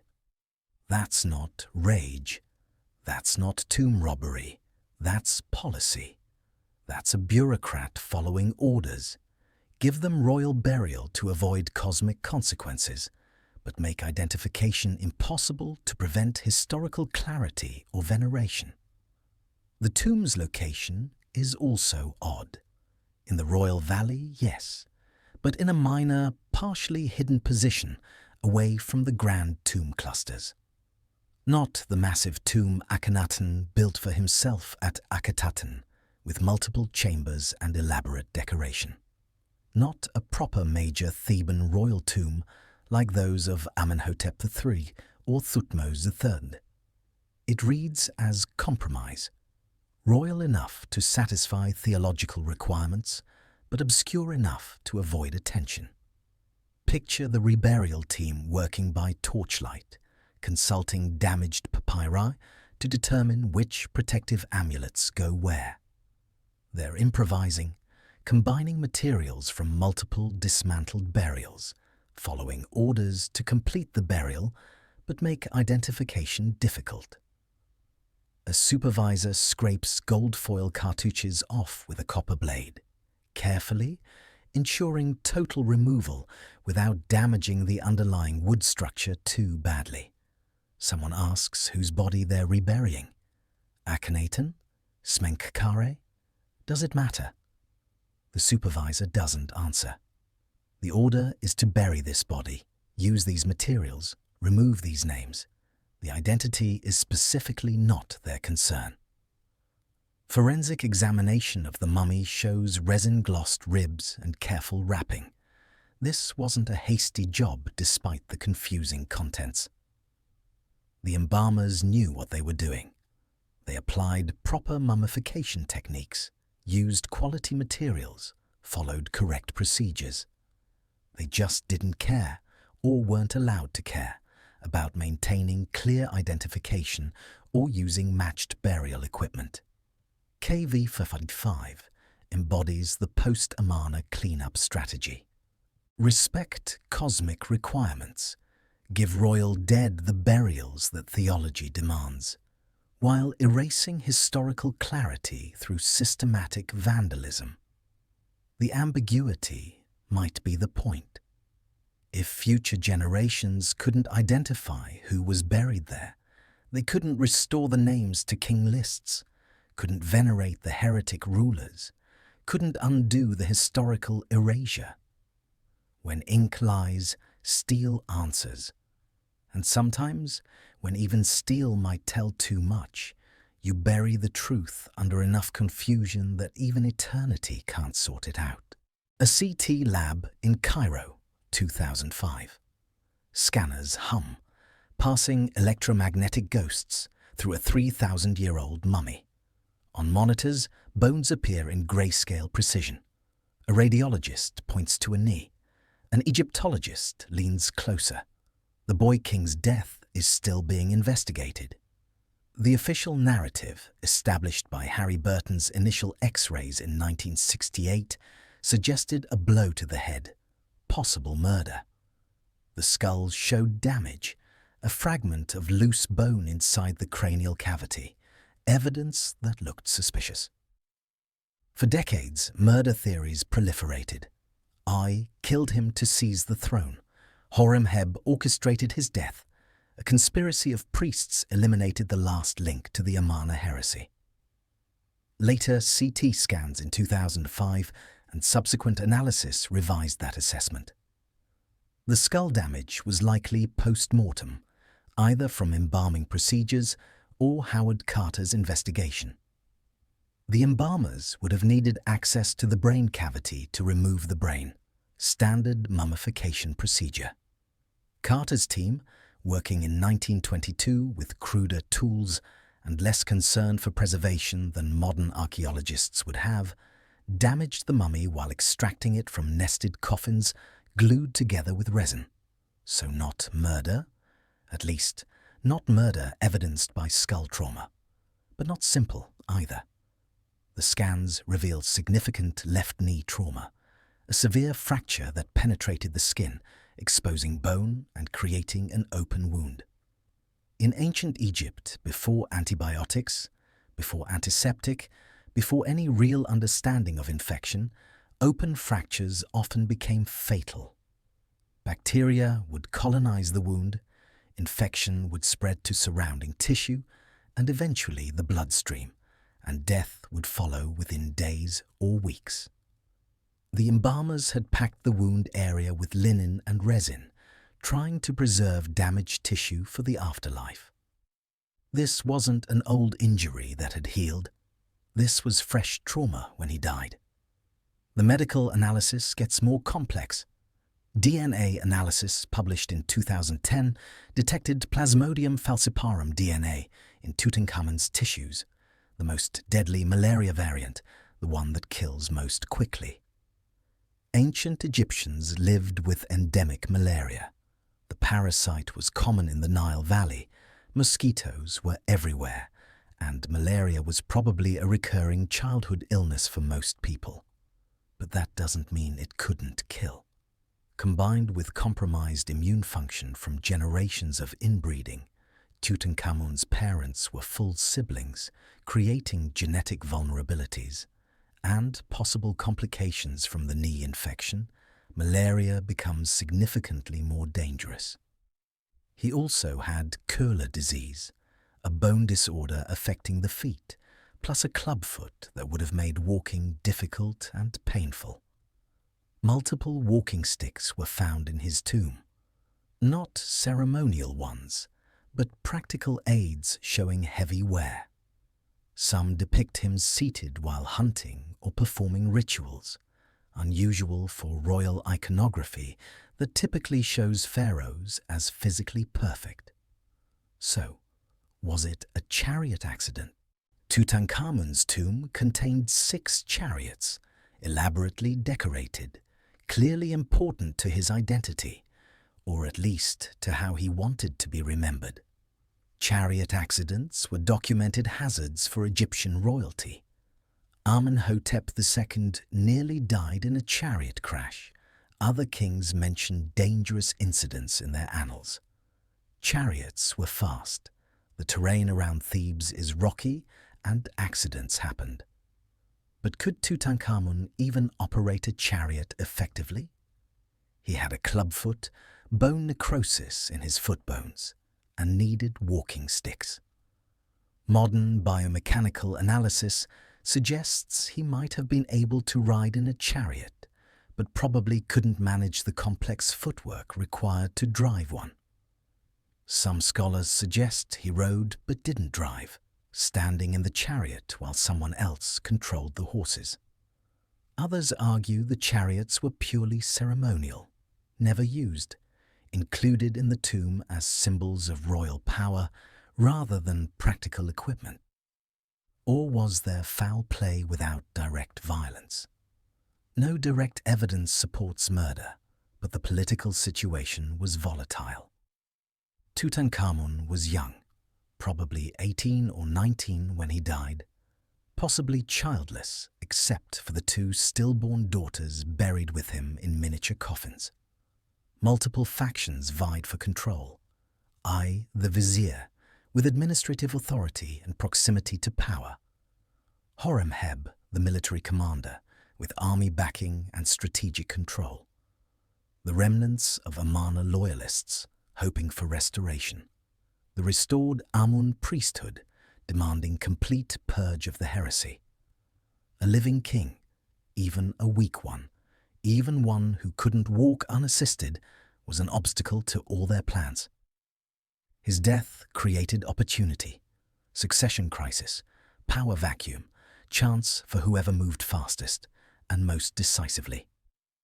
What we know for certain is the aftermath. The burial was rushed, covered in Case 7 of this series. But there's more complexity.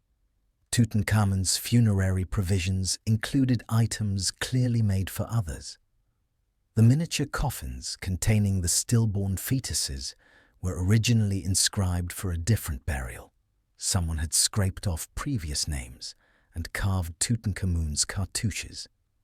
Some canopic equipment shows signs of reinscription, suggesting it was repurposed from another burial. The tomb walls were painted hastily, with mistakes visible in the execution. Wrong colors, clumsy hieroglyphs, sections left incomplete. 70 days was the standard mummification period, religiously significant, theologically necessary. The burial had to align with auspicious dates determined by priests and astronomers. Someone was working against a deadline, improvising, making do with whatever equipment was available. The mummy itself shows unusual resin distribution. Instead of the careful, even application typical of elite mummification, resin pooled heavily in some areas, particularly around the torso. CT scans suggest the body might have partially combusted from chemical reactions between the resins and decaying tissue. Tutankhamun's mummy is in worse condition than older specimens, despite being 3,000 years newer.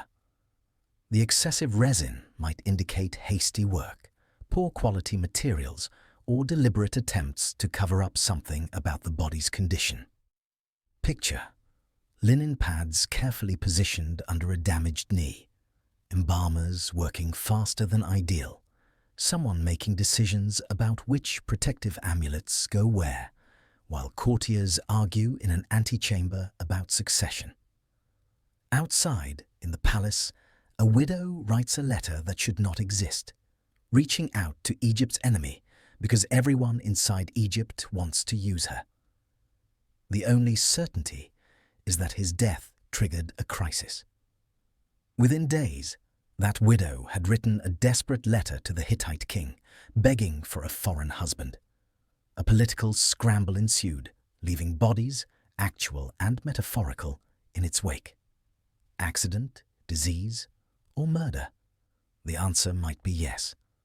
All three, in combination, in a body already compromised by genetics and prior injury, in a political environment where his death benefited several factions.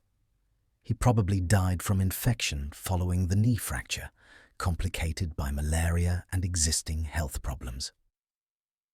But whether that fracture was genuine accident or deliberate accident, arranged by someone who stood to benefit, we'll never know for certain. The widow writes a letter that should not exist. Which brings us to one of ancient history's most desperate diplomatic gambits. Hattusa, capital of the Hittite Empire, modern Turkey. A clay tablet arrives in the royal archive, carried by diplomatic courier across hundreds of miles. When archaeologists excavated Hattusa and translated its archives in the early 20th century, they uncovered one of ancient diplomacy's strangest documents, a letter that should never have existed. The official narrative: I succeeded Tutankhamun smoothly, married the young widow Ankhesenamun to legitimize his claim, and ruled briefly before Horemheb took over. Clean succession, following proper protocol, maintaining the divine order of kingship. The Hittite records tell a different story. Preserved in the Deeds of Suppiluliuma, Pharaohs, annals compiled by the Hittite king's son, Mosili II, is an account of receiving an unprecedented letter from Egypt's queen. She identified herself as Dakamunzu, likely a Hittite transcription of Tahemet Nesu, meaning the king's wife in Egyptian. The letter was extraordinary in its desperation. My husband has died, and I have no son. They say that you have many sons.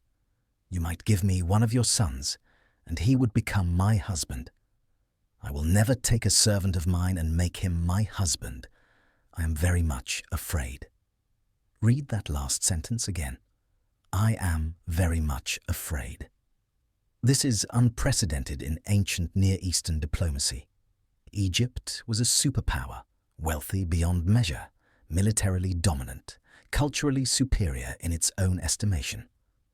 The Hittites were rivals, enemies, competitors for control of Syria and the Levantine trade routes. Wars had been fought.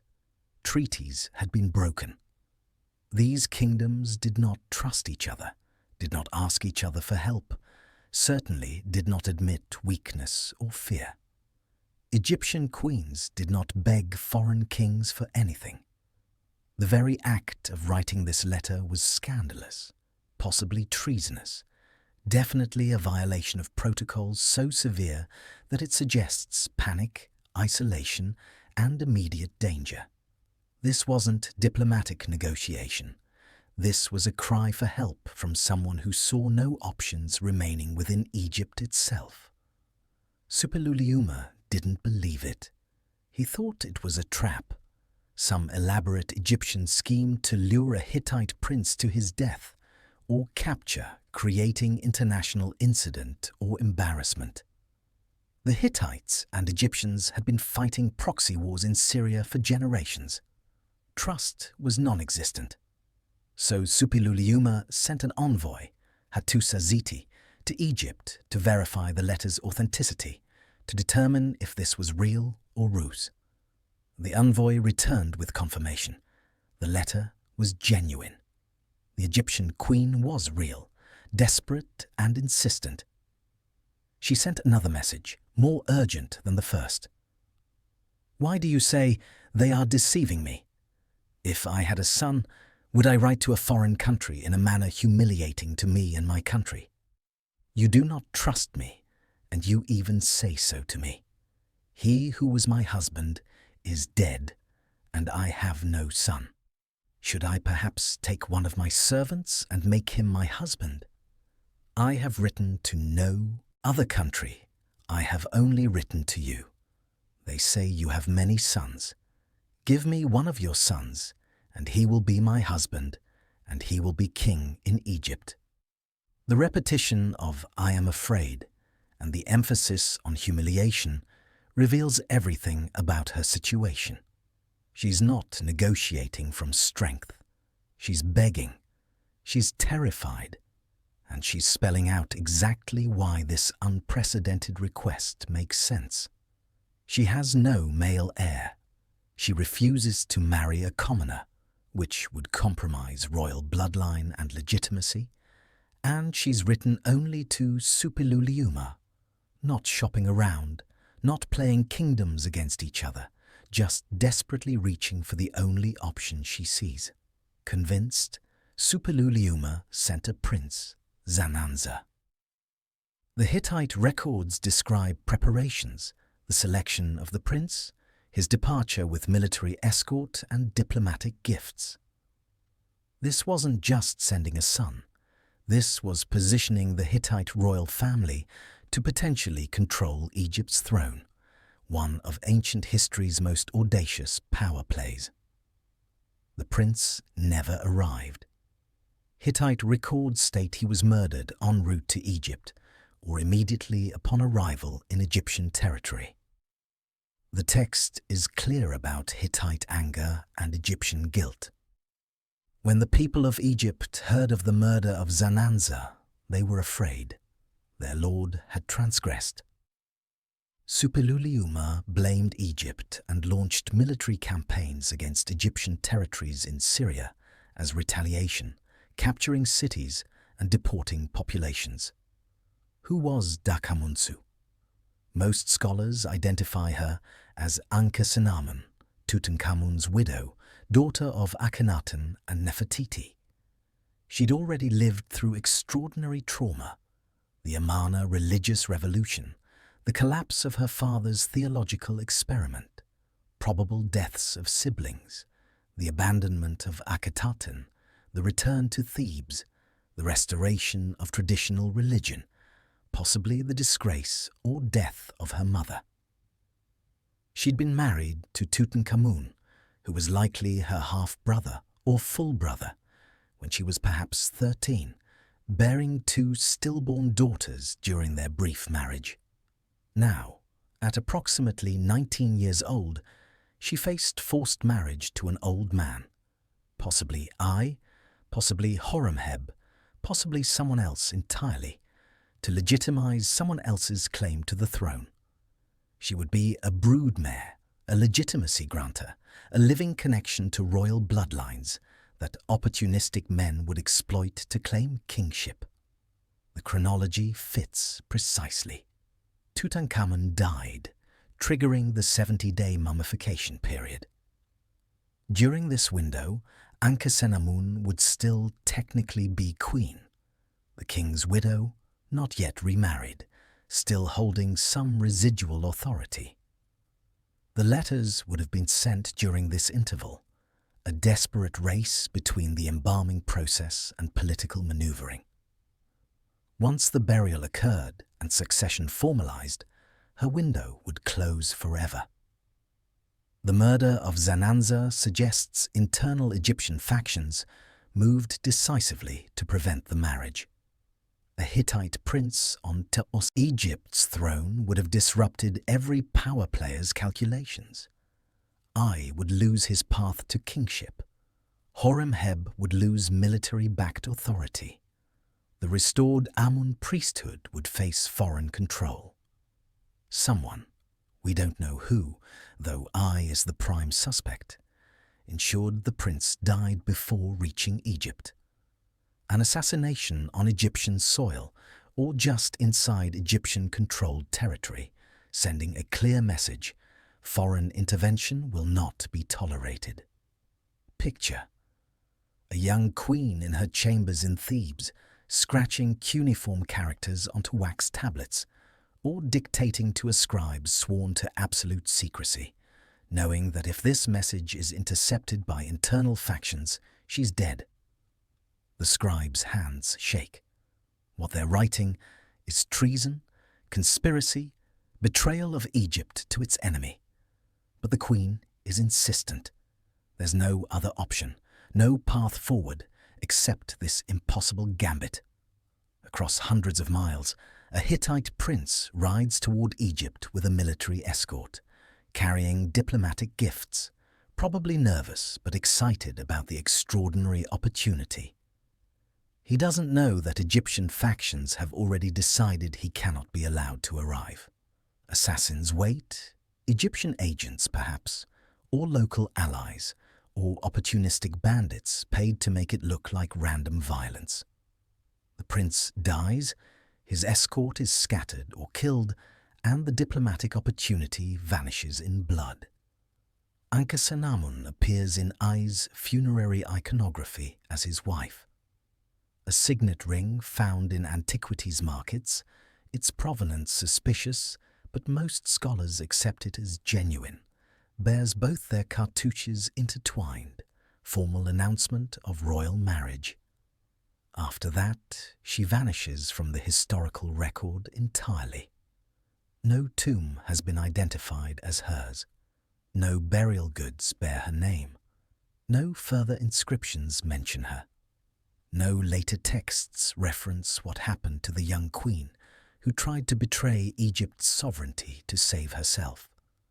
The queen, who was desperate enough to betray protocol, tradition, and national pride by contacting Egypt's enemy, disappears immediately after being forced into marriage with one of the men she was trying to avoid. That's not coincidence. That's elimination. Whether she died naturally, illness, childbirth complications, accident, or was deliberately removed once her legitimizing function was fulfilled, we'll never know. What we know is the pattern. She became a problem, and problems get solved. Courtiers staging accidents. The next king marries the widow and the throne in one ceremony. Panic inside the palace is visible only in foreign archives that Egyptian officials couldn't reach, couldn't censor, couldn't erase. A small tomb in the western Valley of the Kings, far from the main royal necropolis where Tutankhamun and the great New Kingdom pharaohs were buried. Inside, painted scenes show A performing the opening of the mouth ceremony for Tutankhamun, a ritual reserved exclusively for the deceased king's successor, the new pharaoh who would restore the dead king's senses in the afterlife. I wears the blue crown of kingship. He holds the ritual implements. He speaks the sacred words. The message is clear. I is king now. The official narrative: lawful succession, experienced official stepping in after tragedy, elderly statesman accepting the burden of kingship to stabilize the kingdom after the young pharaoh's unexpected death. The reality: power consolidated through marriage, iconography, military backing and strategic positioning developed over decades. Had been a presence throughout the late Amarna period and Tutankhamun's reign. God's father, overseer of the king's horses, fanbearer on the king's right hand, titles that suggest proximity to power without actually wearing the crown. The title God's father is particularly interesting because its exact meaning is debated. It might indicate he was Nefertiti's father, making him Tutankhamun's grandfather, or it might be an honorific indicating close relationship to the royal family without specific genealogical connection. What's certain is that he was positioned perfectly to benefit from Tutankhamun's death. He'd been vizier, the chief administrator, the person who controlled access to the king and managed the bureaucratic apparatus. He knew everyone, knew everything, had decades of political experience navigating the chaos of the Amarna heresy and its aftermath. When Tutankhamun died, I didn't just seize opportunity. He'd been preparing for it. The signet ring bearing his cartouche intertwined with Ankhesenamun's is smoking gun evidence of their marriage. It's not in situ. It was found in an antiquities market decades ago, raising authenticity questions among skeptics. But most scholars accept it as genuine, based on stylistic analysis, manufacturing techniques, and material consistency with known New Kingdom royal jewelry. The iconography in A's tomb, showing him as king performing royal rituals, was painted during his brief reign, not after. These are contemporary claims to legitimacy, not posthumous honors. So, Tutankhamun dies from infection, malaria, and pre-existing health problems. Ankhesenamun tries desperately to find an alternative succession path, even reaching out to Egypt's Hittite enemy to request a prince as husband, a move so desperate, so unprecedented, that it reveals her absolute terror of the alternatives within Egypt. The Hittite prince Zananza is murdered before reaching Egypt, almost certainly by Egyptian agents working for internal factions. I becomes king, legitimizing his claim by marrying the widowed queen who carries royal bloodlines back multiple generations. She's approximately 19 years old. He's likely in his 60s or 70s, possibly older. The marriage wasn't about affection, companionship, or producing heirs. I was far too old for that to be realistic. It was purely about legitimacy. The queen carried royal bloodlines, daughter of Akhenaten, possibly daughter of Nefertiti, widow of Tutankhamun, connected to the throne through multiple pathways. Marriage to her created a connection to divine kingship that I, as a commoner, relatively speaking, high official, but not born into the royal family, lacked entirely. Egyptian kingship theory required divine blood, connection to the gods through unbroken succession from the first dynasty. Pharaohs were gods on earth, sons of Ra, incarnations of Horus. But the Amarna period had shattered that continuity. Akhenaten had abandoned the traditional gods, moved the capital, disrupted the succession. Tutankhamun had begun restoration, but died before establishing his own heir. The throne was essentially up for grabs, and whoever grabbed it needed some claim to legitimacy beyond simple force. Marriage to the queen provided that claim. By marrying Ankhesenamun, I could argue he was continuing the royal line, protecting divine succession, fulfilling the role that would have been occupied by Tutankhamun's son if one had survived. The marriage made I not just a usurper, but theoretically the rightful king through matrimonial connection. After A's accession, Ankhesenamun disappears completely. No burial has been identified as hers. No further inscriptions mention her. No later texts reference the young queen who married two pharaohs and tried to invite a foreign prince to Egypt's throne. Some scholars speculate she died shortly after the marriage, possibly childbirth complications, though that seems unlikely given Ai's age, or illness or accident. Others suggest she was set aside or eliminated once her legitimizing function was fulfilled, once Ai had secured his position and no longer needed her. The pattern suggests the latter. She was useful for establishing claim to the throne.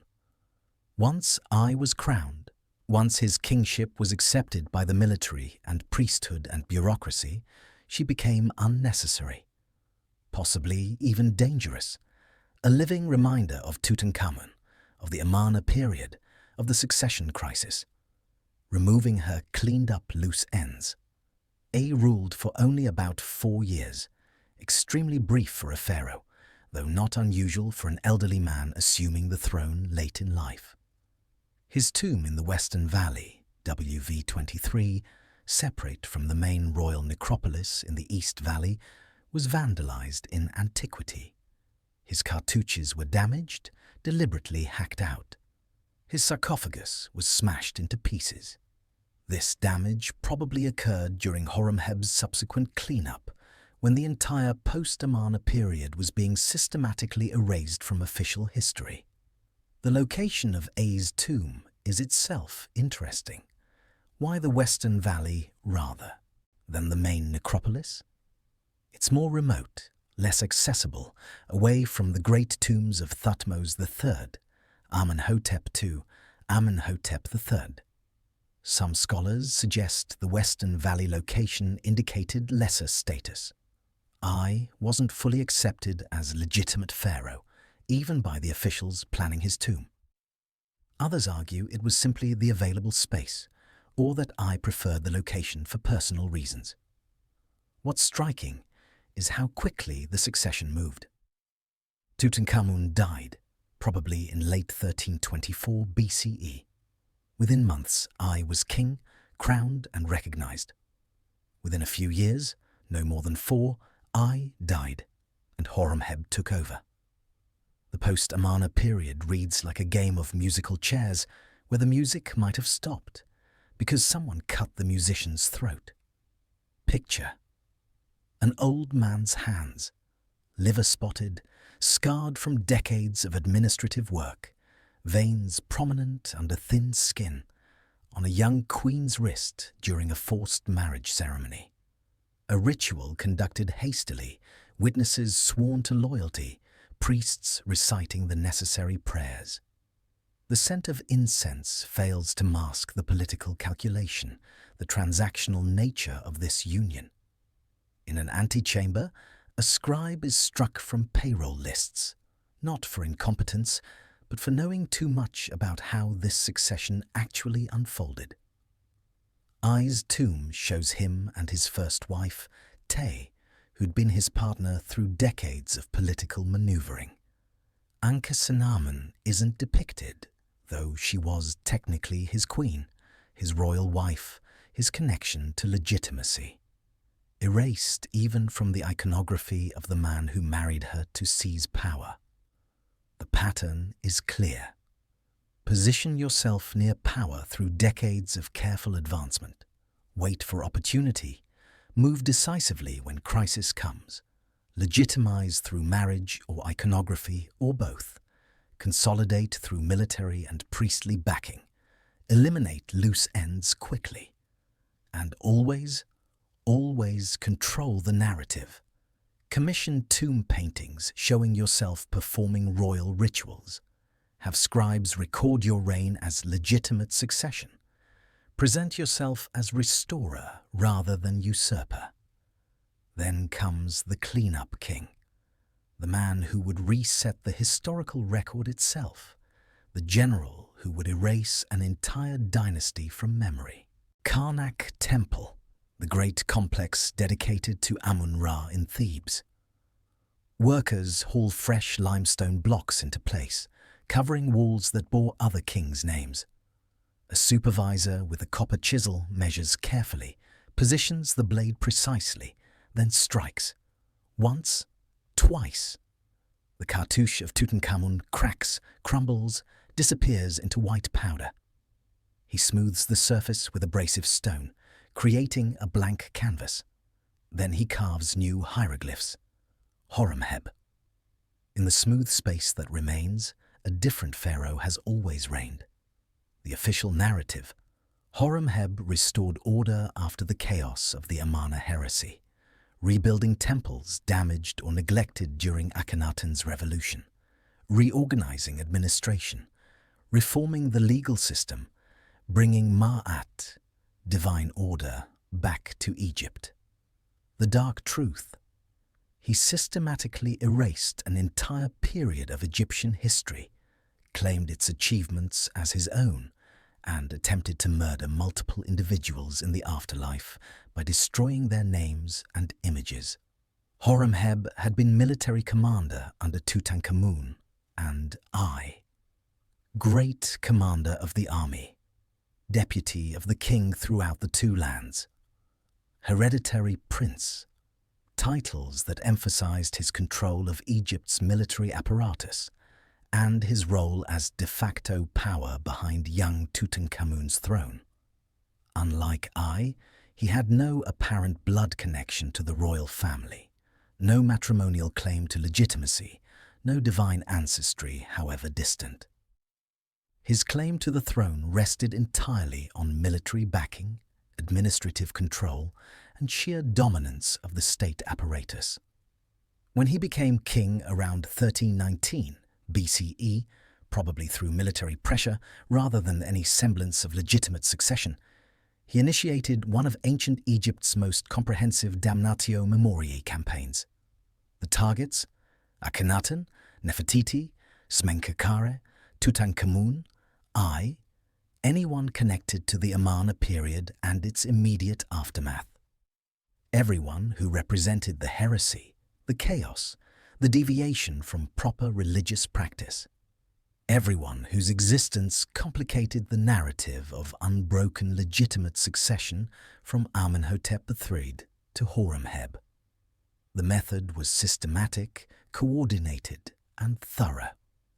Cartouches were carefully excised from monuments throughout Egypt and replaced with Horemheb's name or those of earlier legitimate kings. At Karnak, Luxor Temple, Medinet Habu, and sites throughout Upper and Lower Egypt, inscriptions were overcarved. Not destroyed, that would leave obvious gaps, but smoothed down and recarved with different names. The technique required skilled masons, quality tools, significant labor investment. This wasn't vandalism. This was professional historical revision. In official king lists, formal documents recording the succession of pharaohs from the first dynasty onward, used for dating, religious calculations, administrative records, the sequence jumped from Amenhotep III directly to Horemheb. 50-odd years simply vanished. Akhenaten, Smenkhkare, Tutankhamun, they became non-persons, rulers who never existed in official chronology.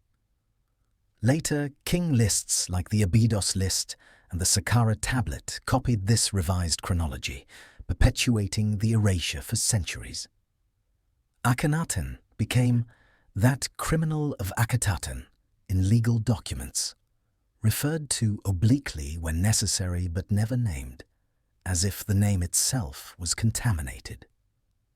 The enemy, or the rebel, or the heretic, circumlocutions that acknowledged his existence while refusing to speak his name aloud or write it in permanent form.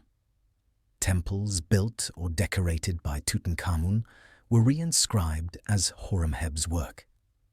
The magnificent colonnade at Luxor Temple, Tutankhamun's cartouches were replaced with Horemheb's. Building projects started or completed during the post-Amarna restoration, retroactively reassigned. Tutankhamun's regnal years were added to Horemheb's count, inflating his reign length from about 28 years to over 40, making the transition appear seamless and making Horemheb appear to be the direct successor to Amenhotep III. The Edict of Horemheb, inscribed on a massive stela now in the Louvre, presents his legal reforms, combating corruption in the courts, reorganizing temple administration, punishing officials who abused conscripted labor or stole from royal treasuries, establishing fair treatment for soldiers and workers. The text frames Horemheb as restorer of Ma'at after a period of chaos, as the pharaoh who returned Egypt to proper order after decades of disruption. It doesn't name the chaotic period's kings. They've been erased from the narrative structure itself, reduced to nameless time of disorder, without faces, without identities, without specific actions that could be analyzed or remembered. This is sophisticated propaganda. Acknowledge that problems existed while refusing to specify who caused them, allowing Horemheb to position himself as savior without providing ammunition for future reassessment. This wasn't rage, spite, or personal vendetta. It was policy. The erasures required official authorization, substantial resources, skilled craftsmen, administrative coordination. Work gangs traveled from site to site, following systematic lists of locations where names needed changing. Someone created those lists, identified which monuments bore which names, prioritized sites by importance or visibility.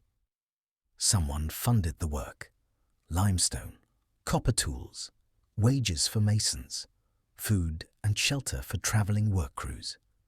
Someone decided which names were dangerous enough to obliterate and which could remain.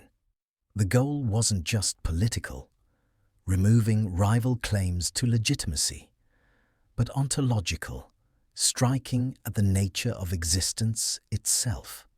In Egyptian belief, to exist after death required your name being spoken, your image remaining intact, your memory preserved in stone and record. Ka, life force, persisted as long as the name persisted. By removing names and images, Horemheb was committing eternal murder, not just ending someone's political legacy or erasing their historical record, but trying to end their existence in the afterlife, consigning them to the second death, true annihilation. It didn't fully work. Nothing that ambitious ever does. Tutankhamun's tomb survived because it was hidden under debris from later tomb construction, sealed by accident rather than design, forgotten rather than deliberately preserved. The Amarna letters, diplomatic correspondence in Akkadian cuneiform, survived because they were in Hittite archives at Hattusa, beyond Egyptian reach, preserved in foreign capitals that Egypt couldn't censor. Scattered inscriptions escaped notice, overlooked by work crews, or considered too minor to bother erasing. Graffiti in remote locations, damaged stela in provincial temples, fragments. But the attempt was thorough enough that Egyptologists of the 19th and early 20th centuries initially struggled to reconstruct the period's chronology. The erasures had worked for over 3,000 years, creating gaps in the historical record that scholars couldn't initially explain. Only through archaeological discovery, Howard Carter finding KV-62, German excavations at Amarna, Hittite archives revealing the Dakamunzu affair, did the full scope of the Amarna period and its aftermath become clear. Picture: stone dust in a mason's eyelashes, fine white powder coating his skin and work clothes. He squints against the sun, chisel in one hand, mallet in the other. An overseer recites instructions from a papyrus scroll, where it says, Tutankhamun, write Horemheb, where it says Akhenaten, right Amenhotep III. Smooth the surface completely. No evidence of previous inscription must remain visible. The mason doesn't ask why. He doesn't wonder what kind of crime requires erasing someone from eternity. He just works, strike by strike by strike, until the wall is smooth and ready for new hieroglyphs that rewrite history according to official policy. When kings rewrite gods, priests learn to speak for them. And Egypt's priesthood was about to perfect a very useful tool for translating political will into divine command. Karnak Temple, a festival day during the New Kingdom. The sacred bark of Amun-Ra, a boat-shaped shrine containing the god's hidden statue, covered in gold leaf and precious materials, rests on long carrying poles. 12 priests in pristine white linen hoist it onto their shoulders, faces solemn, movements ritualized. The crowd quiets. Someone has asked the god a question. Now they'll learn the answer that will settle their legal dispute, confirm their land ownership, resolve their criminal accusation. The bark sways forward, unmistakably pulled in that direction by divine will. Yes. The bark retreats backward, clearly repelled from the proposed option. No. The bark tilts violently, nearly toppling the carrying priests. Absolutely yes, with divine emphasis, debate closed. The official narrative. Oracles represented genuine divine communication, the gods responding to questions through signs interpreted by priests who functioned as intermediaries between mortal and divine realms. The dark truth. Oracular consultations functioned as political tools, legitimizing decisions through theatrical performance of divine will, allowing temple hierarchies to influence policy while claiming divine authority. Evidence for oracular consultations is extensive throughout the New Kingdom and later periods.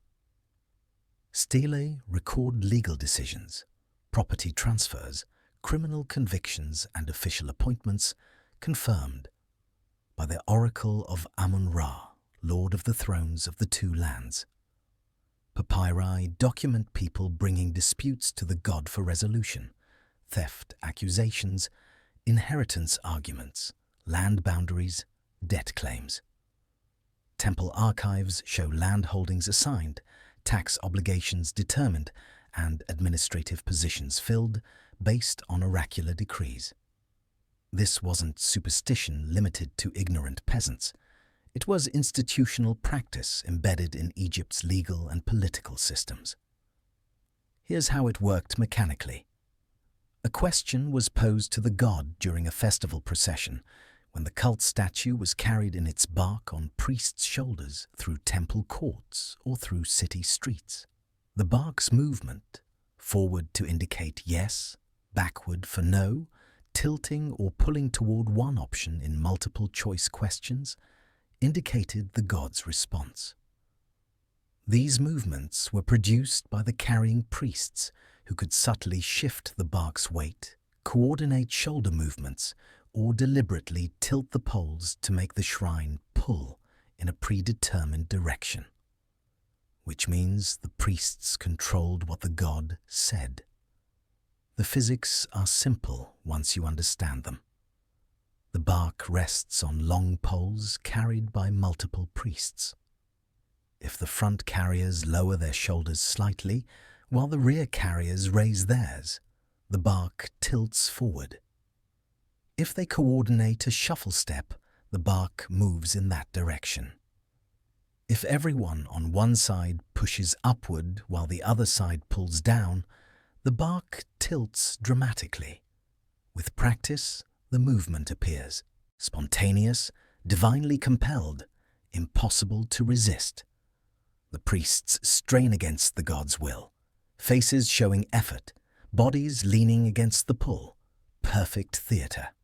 Oracular decrees could settle any type of dispute. Did this man steal the goat?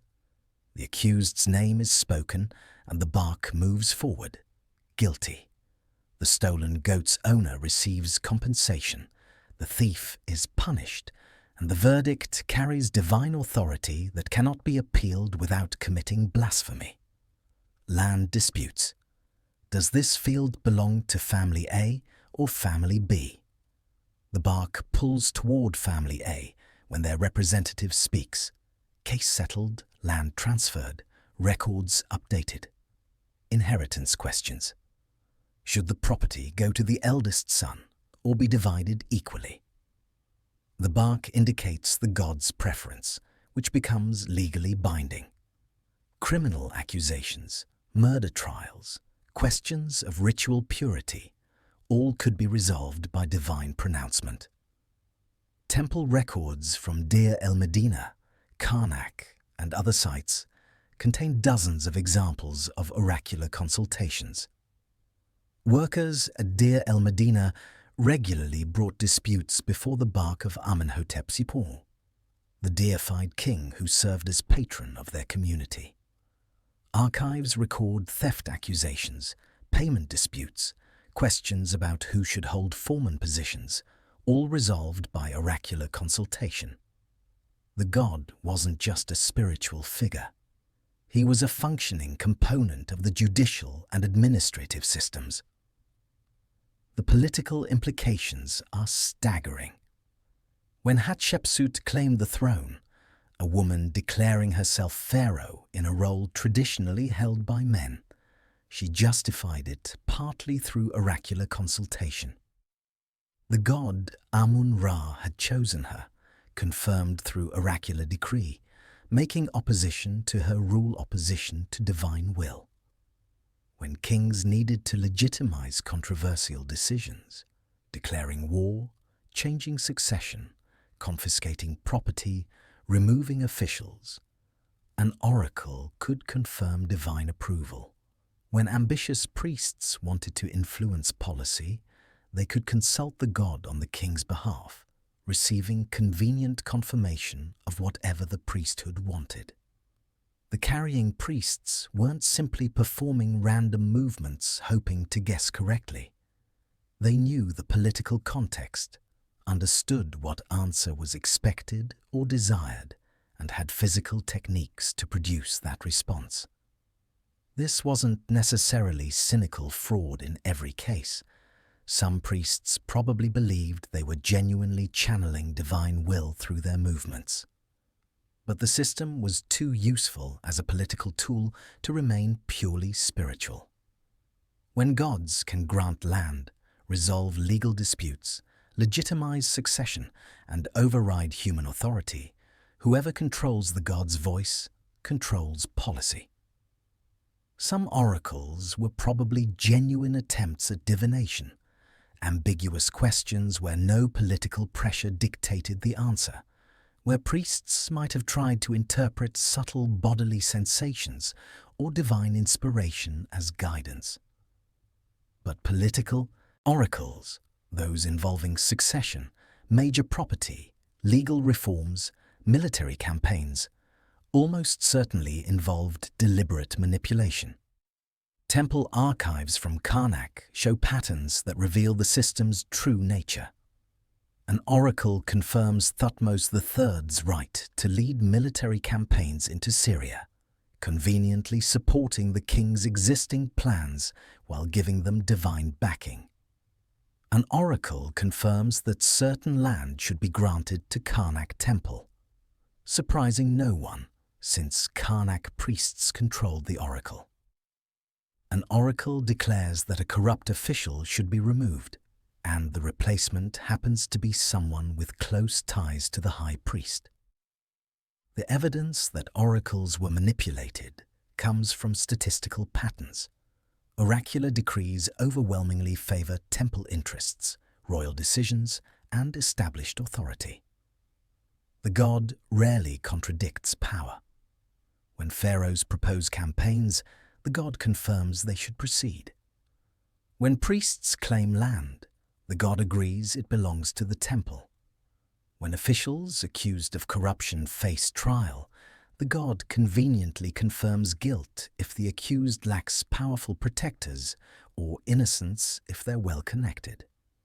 That's not divine wisdom randomly distributed. That's institutional self-interest systematically expressed. And this is where it gets truly dark. If you disagreed with an oracular verdict, you were disagreeing with the god himself. Not the priests, not the political structure, not human judgment, the deity. Opposition became heresy. Legal appeals were blasphemy. Challenging the verdict meant challenging divine authority, which could bring punishment in this life and damnation in the next. The system was brilliant and terrifying because it made resistance theologically impossible. Picture: fingers under the bark poles tighten at a subtle signal. A high priest in the crowd coughs. Not illness, a cue indicating which way the bark should move. The carrying priests shift weight imperceptibly, coordinating through years of practice. The bark pulls forward, appearing to move of its own divine volition. Inside, the statue of Amun-Ra remains invisible behind gold plating and linen shrouds, mysterious and all-powerful. An accused woman falls to her knees, condemned by divine movement that was, in fact, 12 men's shoulders coordinating under direction. The crowd murmurs. The god has spoken. The case is closed. Priests rise. Kings fall. But the system persists, because the system serves the system. And when the system runs out of money, when grain shipments fail and workers go hungry, everything breaks. Even gods can't eat promises. Deir el-Medina, the workers' village carved into the desert hills west of Thebes. The storerooms that should hold grain rations are locked or empty, the keys held by administrators who promise, "Tomorrow, tomorrow, we're arranging delivery." The workers, who should be in the Valley of the Kings, carving and painting tombs for eternity, are sitting outside the temple precinct at Medinet Habu, refusing to move, demanding what they were promised. Again. For the 5th time this year. We touched on this earlier in the series, but it deserves deeper examination because it's not a single event. It's a cascade of systemic failures documented across multiple papyri and ostraca, revealing how the divine economy ran on mundane fuel and what happened when that fuel stopped flowing. Papyrus Turin, 1880, along with numerous ostraca from Deir el-Medina's rubbish heaps, records at least 5 separate work stoppages during year 29 of Ramesses III, roughly 1157 BCE. The workers weren't asking for better conditions, higher pay, improved tools, or reduced hours. They were demanding their contracted rations, the bread and beer, fish and oil, vegetables and linen, firewood and sandals that constituted payment for their highly specialized labor. The first sit-in occurred in the 8th month of the year. The workers' statement, recorded by a scribe, "We are hungry. 18 days have passed in this month, without receiving rations that should have been delivered 10 days earlier." The workers didn't riot, loot, or destroy property. They simply walked off the job and occupied the temple precinct at Medinet Habu, Ramesses III's mortuary temple, disrupting religious ceremonies and creating maximum political pressure. Local officials scrambled, scrounging together 2 months' back rations from various temple stores and emergency reserves. The workers accepted the payment, returned to work. Crisis resolved. Except it wasn't. A month later, they struck again. Rations had stopped flowing again. Same pattern: work stoppage, occupation of temple precinct, negotiations with increasingly desperate local officials, temporary resolution with cobbled-together payments. Then it happened again. And again. The documents record 5 major work stoppages in a single year, with increasing desperation in both workers' demands and officials' responses. The pattern reveals several critical insights about late New Kingdom Egypt's economic fragility. First, the administrative system was breaking down. Rations should have flowed automatically from temple stores managed by scribes following established protocols. The fact that deliveries repeatedly failed indicates either administrative incompetence, corruption siphoning resources before they reached workers, or genuine shortage, possibly all three simultaneously. Second, the workers had organizational capacity. This wasn't spontaneous mob action. They had spokesmen who negotiated with officials, men like Amenacht, a foreman whose name appears repeatedly in strike documents. They maintained discipline throughout the work stoppages. No looting despite empty storerooms nearby. No violence despite justified anger. No destruction of the tombs they were building. They leveraged their positions strategically without burning bridges or eliminating future negotiating power. Third, the strategic targeting was sophisticated. By occupying temple precincts rather than simply staying home or occupying the work sites in the Valley of the Kings, the workers hit maximum pressure points. Temples required daily rituals, offerings, maintenance. Disrupting temple operations created religious crisis. Gods not properly served, cosmic order threatened, forcing officials to take the strikes seriously rather than simply ignoring absent workers. The workers' statements, preserved in administrative ostraca, are remarkably direct. It is because of hunger and thirst that we came here. There is no clothing, no ointment, no fish, no vegetables. Send to the Pharaoh, our good lord, about it, and send to the vizier, our superior, that we may be supplied with provisions. They weren't revolutionary. They didn't challenge the system's legitimacy or demand structural change. They just wanted what they'd been promised, what the system claimed it would provide. One ostracon records a worker's complaint with pointed hyperbole. "Though I am dying, no one hears my voice." He wasn't literally dying. This is rhetorical emphasis. But he was using the language of extremity to highlight the administration's failure to respond to legitimate concerns. Another document records workers saying they're sitting down, the ancient Egyptian term for work stoppage, sitting in protest rather than standing at their tasks. The economic context makes the situation grimmer. Year 29 of Ramesses III was a period of fiscal strain throughout Egypt. The Sea People's invasions of earlier decades had disrupted Mediterranean trade networks, cutting off copper from Cyprus, luxury goods from Anatolia, timber from Lebanon. Temple wealth was massive but poorly liquid. Land, buildings, stored grain, precious objects that couldn't easily be converted to wages. The administrative apparatus was inefficient, layered with corruption, or both. The economy was contracting while the state's ideological commitments weren't. The pharaoh still needed an enormous tomb, elaborately decorated, filled with luxury grave goods. The temples still required maintenance, expansion, daily offerings. The military still needed supplies for garrisons and campaigns. The bureaucracy still expected its share. But the actual productive capacity, farmers, artisans, miners, workers, was straining under the burden. Something had to break, and the workers' rations were apparently the breaking point. The strike papyri also document the human cost beneath the administrative failure. Workers sharing personal rations with colleagues whose families were hungrier.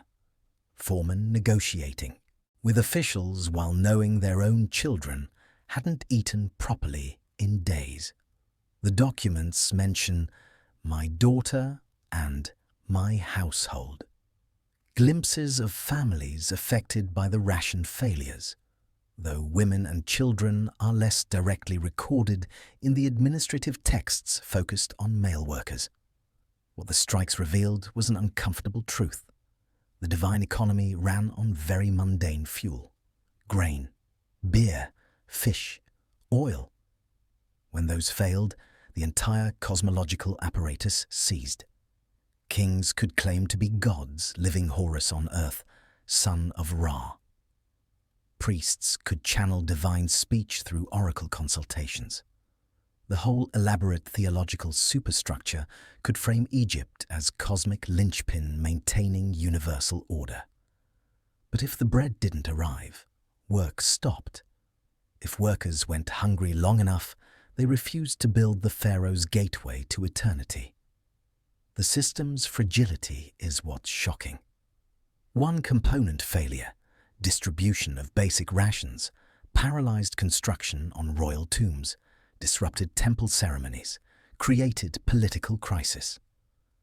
The machine was powerful, backed by 3,000 years of tradition, enforced by religious ideology and military power.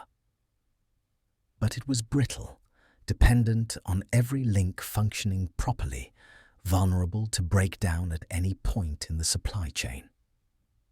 When trust broke, when workers stopped believing promises of tomorrow from officials who'd already failed to deliver repeatedly, leverage shifted dramatically. The workers discovered they had power, their specialized skills, their knowledge of tomb construction and decoration, their position as the only workforce capable of preparing the pharaoh's burial. Without them, Ramesses III's tomb wouldn't be ready when he died, which threatened cosmic disaster. Their labor wasn't optional from the state's perspective, which gave them leverage rare in ancient hierarchical societies. Picture: a worker sits in the shadow of Medinet Habu's massive pylon gateway, watching officials argue in the distance about where to source rations they don't have. He's sharing half a loaf of bread, his personal ration, his family's food, with a younger colleague whose daughter is hungry. They're not revolutionaries. They're not trying to overthrow the social order or challenge divine kingship. They just want what they were promised: bread, beer, oil, fish. Basic sustenance in exchange for skilled labor. The fact that they have to stop working to get it, that they have to occupy sacred space and disrupt cosmic order to receive mundane necessities, reveals everything about the system's priorities and its failures. The pattern is no longer subtext, it is text. Documented in administrative records, preserved in ostraca tossed into rubbish heaps, recorded by scribes who probably didn't realize these documents would survive 3,000 years to become evidence of system failure. The strikes aren't anomalies or aberrations. They're symptoms of an economy under strain, an administration failing, its basic functions, a divine order that couldn't deliver bread. And now the blades come out. Because when rations fail, when promises prove empty, when peaceful strikes don't resolve the crisis, violence often follows. The 20th dynasty would see conspiracy, assassination, and the literal dismemberment of the state. A CT scanner in Cairo, 2012. Technicians position a royal mummy carefully, adjusting angles to capture every layer of ancient tissue and wrapping. The machine hums, a sound thoroughly modern in a room containing something 3,000 years old. On monitors, cross-sections appear layer by layer. Bone structure, desiccated tissue, linen wrappings wound with precision by long-dead embalmers. And there, at the neck, a wound. The official narrative held for centuries that Ramesses III, one of the last great warrior pharaohs of the New Kingdom, died peacefully after a long reign defending Egypt's borders.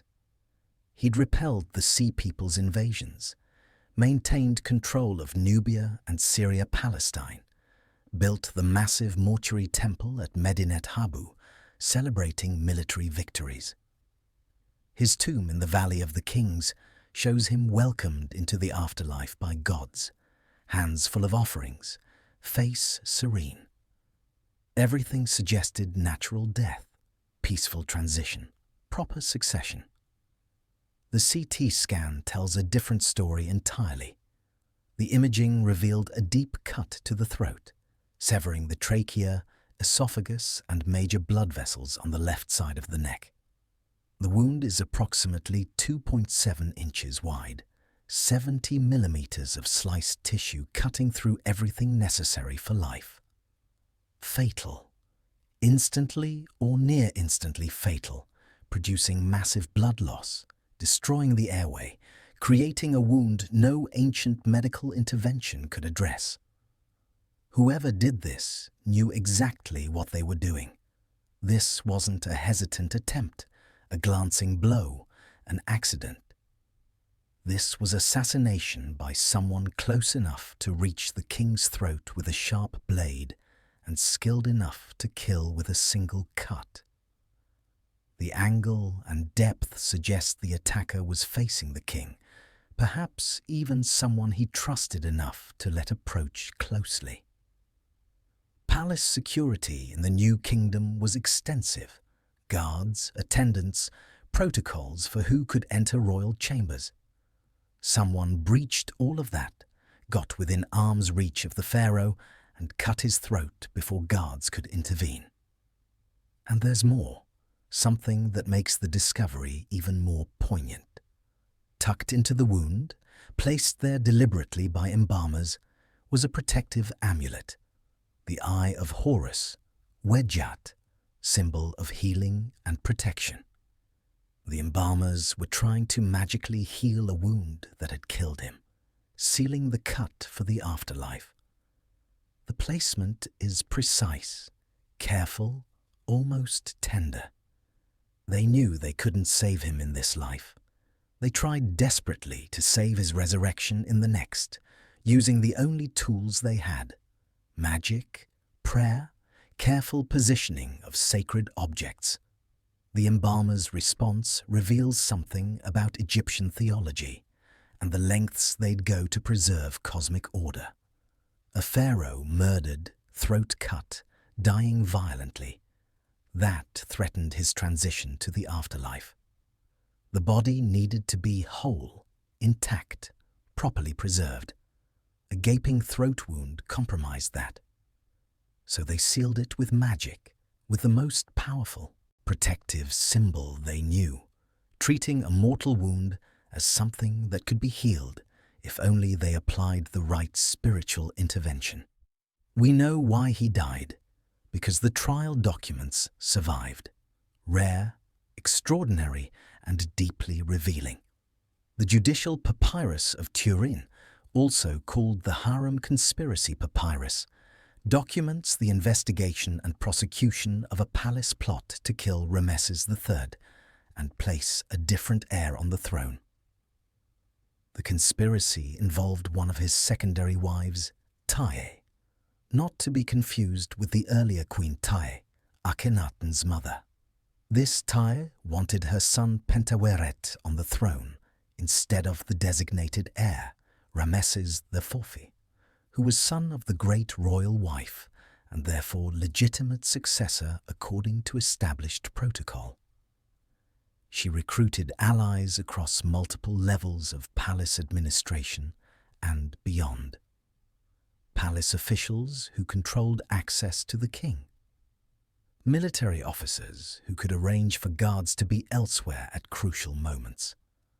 A general who commanded troops. Treasury personnel who could redirect resources to fund the conspiracy. Overseer of the royal chamber who knew the king's daily schedule. Even magicians, practitioners of Heka, Egyptian magic, tasked with making wax figures to curse the king's protectors, creating magical barriers to prevent interference, perhaps even cursing the king himself. This wasn't amateur hour. This was sophisticated conspiracy involving coordination across civilian administration, military hierarchy, religious specialists, and the royal household itself. The scale suggests deep dissatisfaction with the designated succession, and possibly with Ramesses III. His rule more broadly. Multiple powerful people were willing to risk execution for treason to change the succession. The papyrus lists defendants by name and crime with bureaucratic precision. The trials were conducted after Ramesses III's death, under Ramesses IV's authority, and they were thorough. Some conspirators were executed outright. Others were forced to commit suicide. The papyrus uses euphemisms like "the punishment overtook them," or they were allowed to take their own lives, which meant giving condemned individuals the option of suicide rather than execution. Still others had noses and ears cut off before execution, disfigurement that would mark them as criminals in the afterlife, since Egyptians believed you carried your body's condition into eternity. The trial documents name approximately 40 people directly involved, though the conspiracy likely involved more whose participation wasn't proven or documented. They include high-ranking officials: Pebekamen, chief of the royal chamber; Mesedshur, an army general; Peri, a military scribe; multiple women from the royal harem; 6 overseers from the treasury; various palace administrators. The reach of the conspiracy extended throughout the royal household and into military command structure.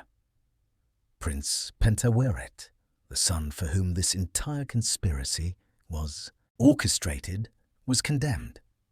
The papyrus euphemistically states he was left in his own hands, the polite way of saying forced suicide. His crime was being the beneficiary of treason, whether or not he actively participated. A mummy discovered in the royal cache at Deir el-Bahari, the so-called screaming mummy designated Unknown Man-E, shows signs consistent with this fate.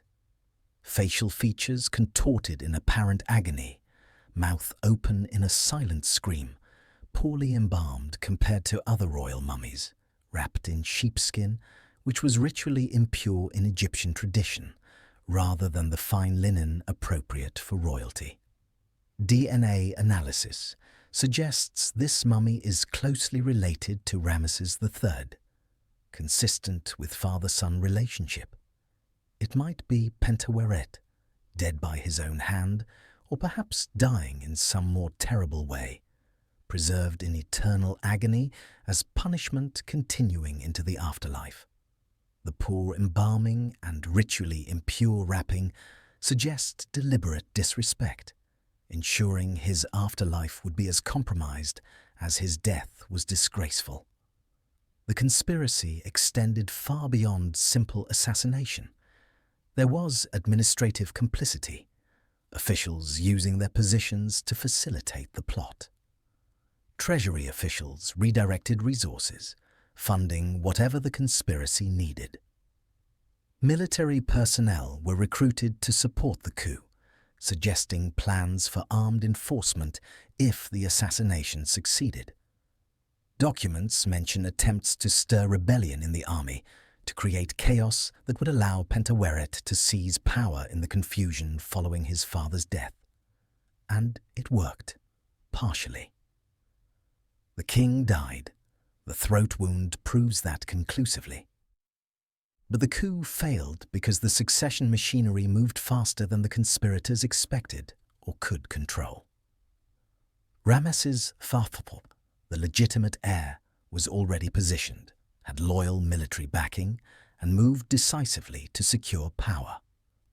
He authorized the investigation and trials, hunted down conspirators systematically, and ensured everyone involved faced justice, while simultaneously suppressing detailed public knowledge of how close the conspiracy came to succeeding. The trials themselves reveal sophisticated legal procedure. The judges were high officials appointed specifically for this case, given authority to interrogate, condemn, and execute. The papyrus records that some judges were themselves later punished for fraternizing with female defendants, suggesting corruption even in the proceedings meant to punish conspiracy. The system was compromised at every level. But the fundamental fact remains: the king's throat had been cut. In his own palace, surrounded by guards and attendants and the elaborate security apparatus of the royal household, someone got close enough to kill him with a blade. Whether during sleep, during a private meeting, during a ritual, or in some other vulnerable moment, someone breached every protective layer and murdered the pharaoh. Picture a queen in a curtained chamber, listening for footsteps in the night, knowing that guards' loyalties have been purchased with promises, or gold, or both. She's planned this for months, recruiting carefully, testing loyalty, building a network.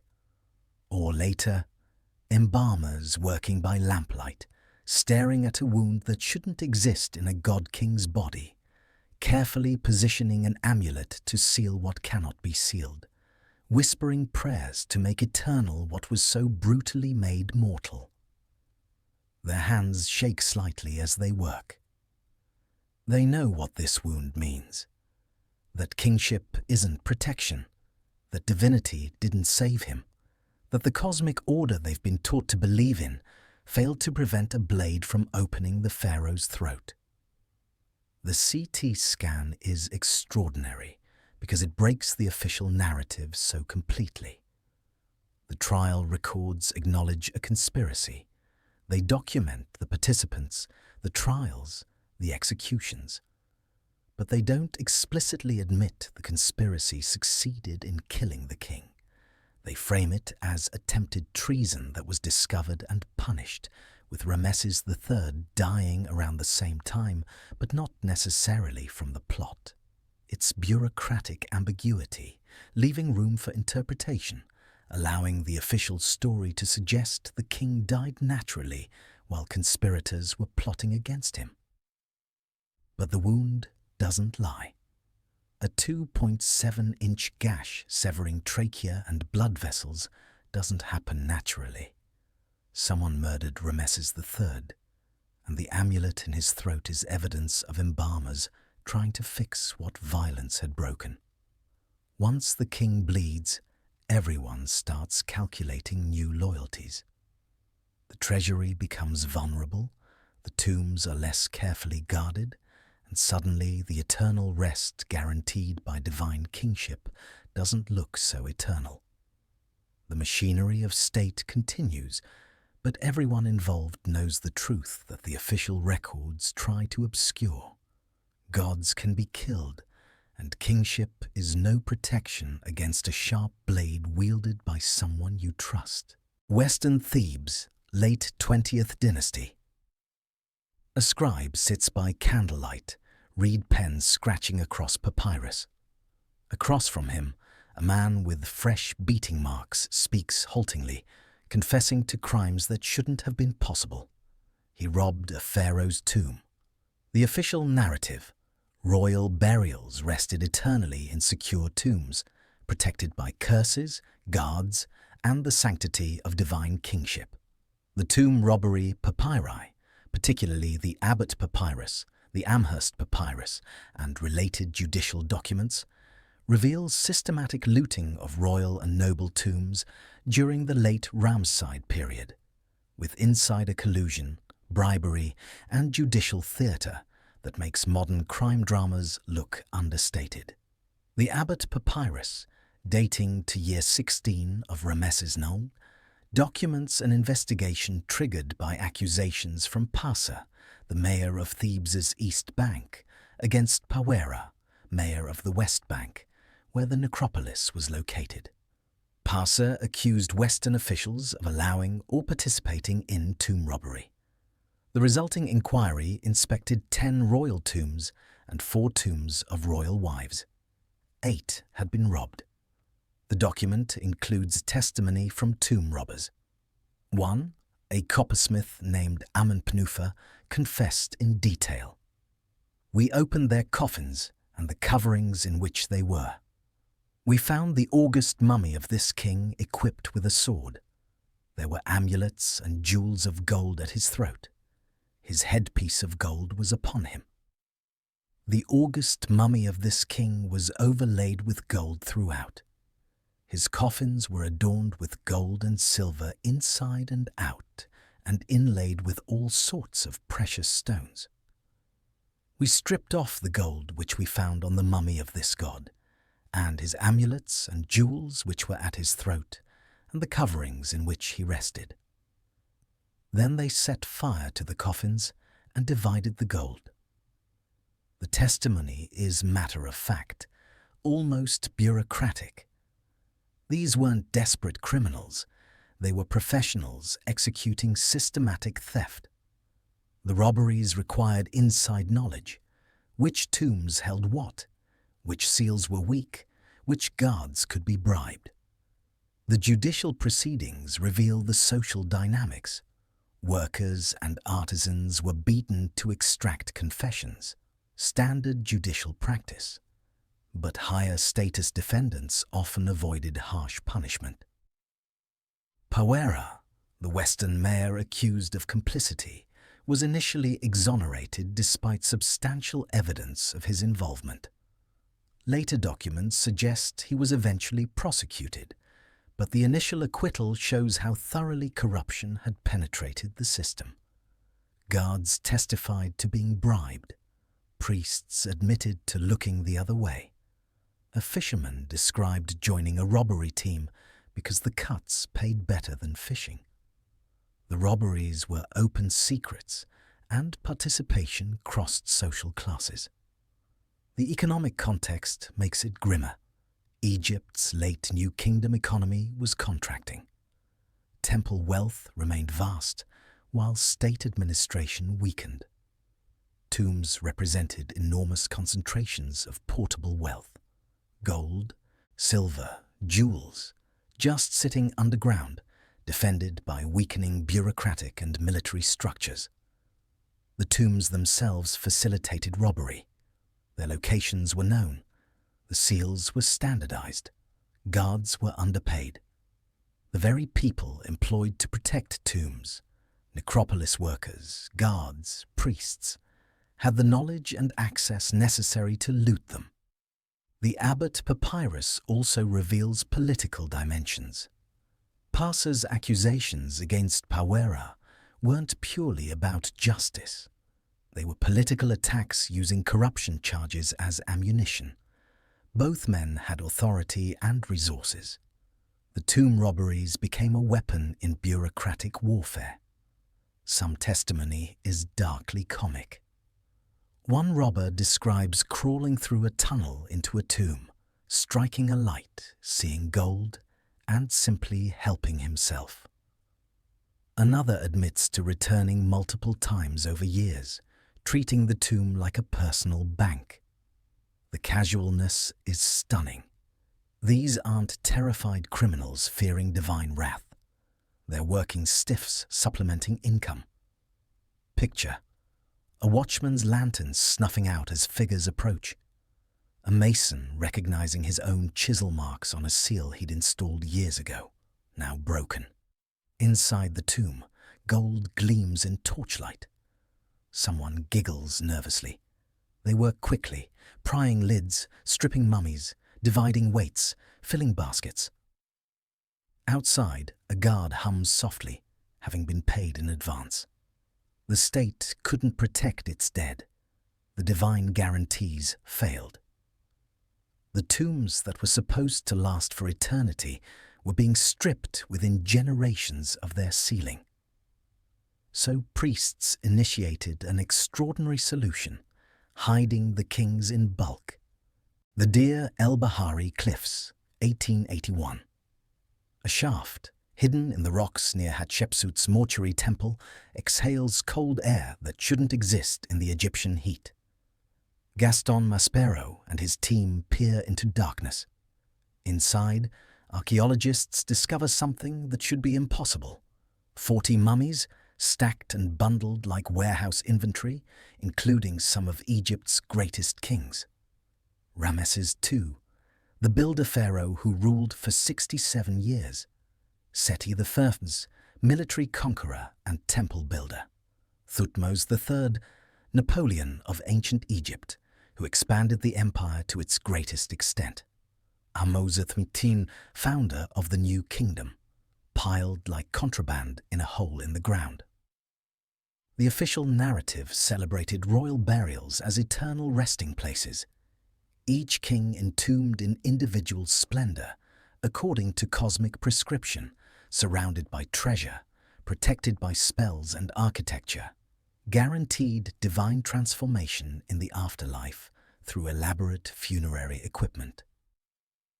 The tombs in the Valley of the Kings were supposed to be inviolable, sacred spaces where pharaohs dwelt for eternity. The cache burials revealed something very different. Desperate triage, emergency preservation, priests of the 21st dynasty faced with systematic tomb robbery, implementing mass reburial programs to save whatever could be saved from the wreckage of the necropolis. The DB320 cache at Deir el-Bahari and the KV35 cache in Amenhotep II's tomb, discovered in 1898, contained dozens of royal and noble mummies rewrapped in linen and labeled with hieratic dockets, cursive administrative script, stating who they were, when they were moved, and by whose authority. The labels read like inventory transfers, warehouse receipts, bureaucratic documentation of crisis management. One typical docket reads, Year 10, 3rd month of Akhet, Day 20. On this day, the bringing of Uzamatra Setepenre, Ramesses II, to bring him up to the place of reburial by the high priest of Amun-Pinochem II and the general of the army. These weren't original burials.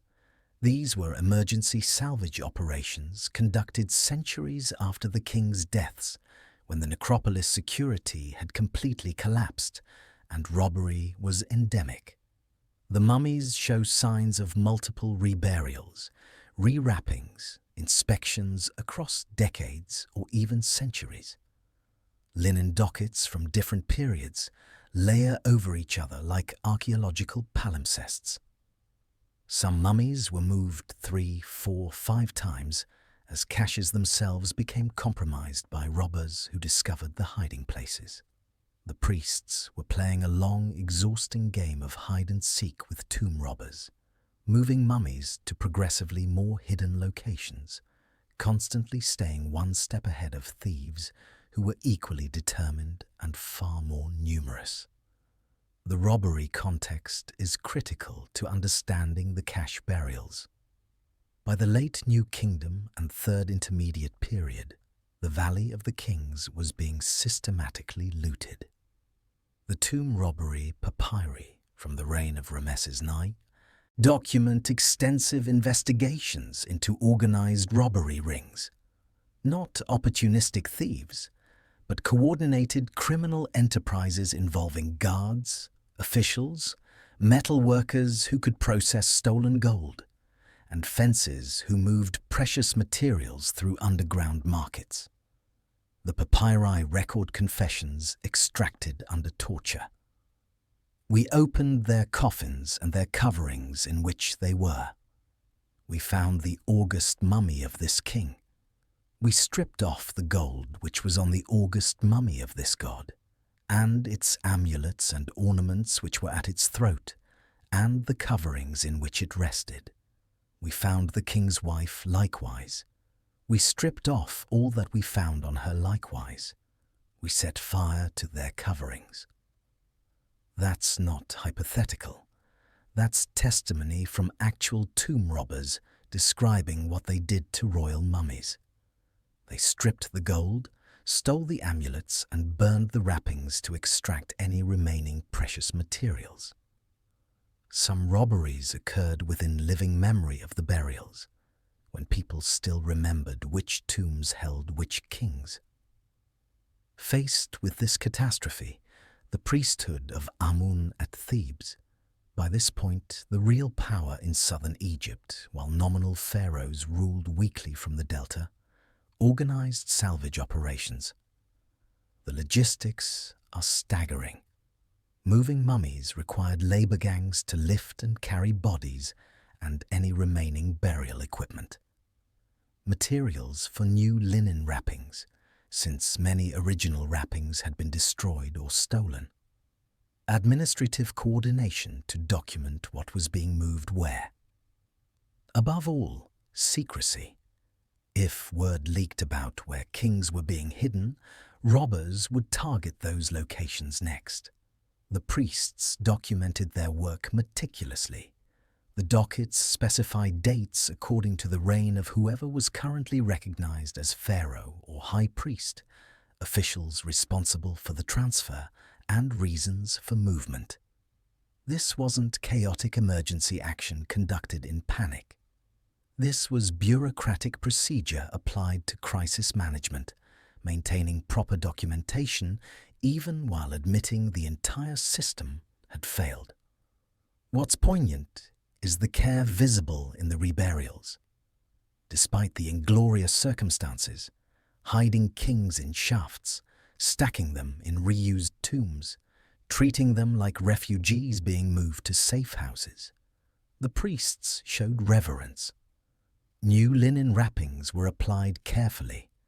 Protective amulets that had survived robbery were repositioned on the bodies.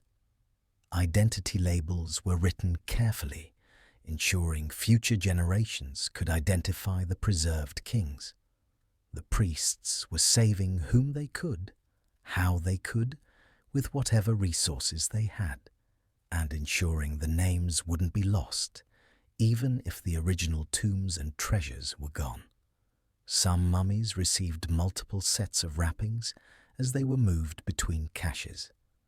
Ramesses II, for instance, shows at least 3 distinct wrapping episodes based on linen analysis and docket layering. Each time he was moved, the priests rewrapped him, repositioned amulets, wrote new identification labels. The same king who built Abu Simbel, who ruled longer than almost any pharaoh in history, who had one of the largest tombs in the valley, reduced to being moved from hiding place to hiding place like stolen goods. But the very existence of cache burials is an admission of systemic failure. The tomb system failed. Massive investments in cutting rock chambers, hiding entrances, placing curses, posting guards, all useless against determined robbers. The divine guarantees failed.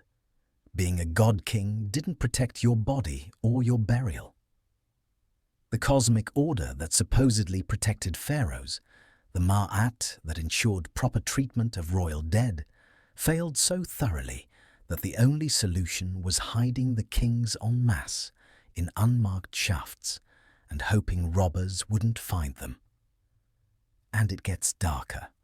Some mummies in the caches show signs of having been unwrapped and stripped before the salvage reburial. Gold that should have been on the bodies was gone. Amulets that texts describe as essential for the afterlife journey were missing. Jewelry, precious materials, protective equipment, looted. The priests tasked with protecting the royal dead might have been looting them during transfers, taking advantage of their access to strip remaining valuables. Or they inherited already stripped mummies from earlier robbery and were simply rewrapping what remained, trying to preserve the bodies even if all the grave goods were gone. The distinction matters. Were the priests heroes salvaging what they could from robbery they didn't commit? Or were they part of the problem, using their authority to access and loot mummies they were supposed to protect. The evidence is ambiguous. Some scholars argue the priests acted with integrity under impossible circumstances. Others point to the suspicious timing of transfers and missing materials and suggest corruption.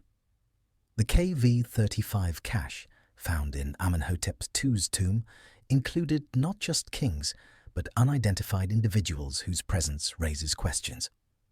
The elder lady, now identified through DNA as possibly Queen Tiye, Akhenaten's mother.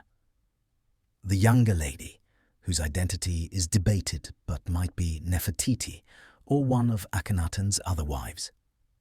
The cache mixed confirmed royalty with disputed identities, individuals whose identification labels had been lost or never written, creating archaeological mysteries that persist today. The mixing suggests decisions were being made rapidly under pressure. Grab whom you can identify. Include anyone who might be important even if you're not certain. Move everyone to the new hiding place before robbers find you. Triage in action. Economic context matters enormously. The 21st dynasty saw political fragmentation, with the high priests of Amun at Thebes wielding enormous power while official pharaohs ruled weakly from Tanis in the delta. Thebes functioned semi-autonomously, essentially a priestly state. The high priests had resources, temple wealth, labor, administrative apparatus, and incentive to protect the royal necropolis. It legitimized their authority as guardians of tradition and protected enormous symbolic capital. But resources were finite. They couldn't guard every tomb against organized robbery rings. They couldn't stop the thefts entirely. Too many tombs, too few guards, too much poverty creating incentive for robbery. So they chose triage. Save whom they could, abandon what couldn't be saved, hide the bodies, hope for the best, document everything for the historical record. Picture: a priest in the cold shaft at Deir el-Bahari, writing on linen by lamplight that flickers in the draught. His hand moves carefully across the cloth. User Matra Setepenre, king of Upper and Lower Egypt, lord of the two lands, given life like Ra forever, justified. His hand shakes slightly, not from cold in this underground space, but from awareness that he's hiding a god-king in a hole in the ground. This man commanded armies, built temples, ruled an empire. Now he's a bundle being stacked with other bundles. Above, footsteps on the path. The priest freezes, listening. Guards? Robbers? Nothing. He continues labeling, bundle after bundle, turning kings into inventory items, maintaining bureaucratic procedure, even while acknowledging that everything the system promised has failed. The cache burials worked. The mummies survived 3 millennia, preserved well enough that we can study them, sequence their DNA, CT scan their injuries and diseases. But they survived as contraband, not as honored royalty. The eternal rest promised by divine kingship became hide and seek in darkness, priests moving bundles from hole to hole, hoping thieves wouldn't find them next time, maintaining a desperate rearguard action to preserve something from the wreckage. When sanctity scales up, so does the grift. And speaking of industrial-scale operations that blur devotion and commerce, the next case examines what happened when religious enthusiasm met economic opportunity. Saqqara catacombs. The smell hits first, ammonia and dust accumulated over millennia. Then the scale, millions of packages stacked floor to ceiling, extending into darkness. Ibises, cats, dogs, hawks, crocodiles, wrapped, labeled, buried as offerings to the gods. The official narrative: pious Egyptians mummified sacred animals as votive offerings, expressions of devotion to specific deities. cats for Bastet, ibises for Thoth, hawks for Horus. The dark truth. By the late period, animal mummification became an industry, mass-producing votive offerings for pilgrims. Quality varied wildly. Many packages contained incomplete remains, or none at all. The scale is staggering. Excavations at Saqqara have uncovered an estimated 4 million ibis mummies alone. The Bubastion catacombs held hundreds of thousands of cat mummies. Other sites contained vast numbers of dogs, shrews, snakes, crocodiles, virtually any animal associated with a deity. Modern CT scans and radiography reveal the truth inside the wrappings. Many packages contain complete animals, carefully mummified. Others contain partial remains, bones from multiple individuals bundled together. Some contain just feathers or straw-shaped roughly like an animal. And some contain nothing but linen and packing material, sold to pilgrims as legitimate offerings. This wasn't accidental variation. This was deliberate product tiering. The economic model was straightforward. Pilgrims visited cult centers, purchased mummified animals as offerings, deposited them in catacombs dedicated to the relevant god. The purchase and offering generated merit, divine favor, answered prayers. Demand was enormous, sustained across centuries. Supply had to keep pace. Facilities at major cult centers bred animals specifically for mummification. Ibis farms, catteries. Workers killed the animals, sometimes by neck breaking, sometimes by less humane methods. Mummified them with varying levels of care. Wrapped them, sometimes elaborately, sometimes minimally, and sold them to temple agents who retailed them to pilgrims. The production process was industrial. Excavations have found killing sites with heaps of ibis bones showing consistent trauma patterns. Embalming workshops with natron troughs and disposal pits. Storage areas with partially wrapped mummies awaiting completion. This was manufacture, not ritual. And the fakes. When demand exceeded supply, or when cutting corners increased profit, packages were assembled from whatever was available. Multiple partial birds wrapped to feel like one complete bird. Bones from various species mixed together. Pure packing material shaped and wrapped convincingly. Pilgrims had no way to verify what they were buying. The package was sealed. The seller was attached to the temple.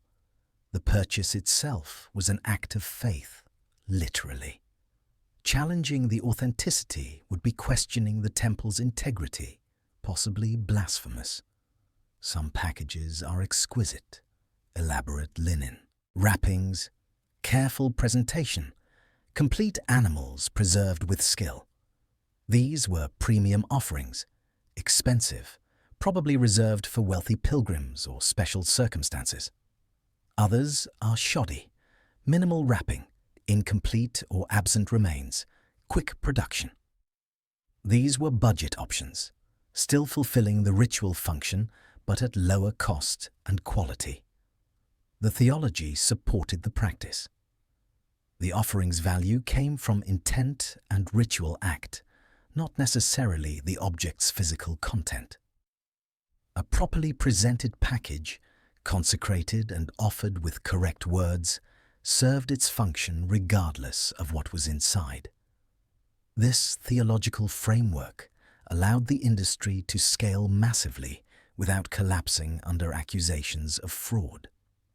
But it's hard to call it anything but fraud when a pilgrim pays for a mummified ibis and receives linen-wrapped straw. Evidence from temple economies shows enormous revenues from animal mummy sales. Inscriptional dedications record pilgrims' purchases, priests' receipts, ongoing business.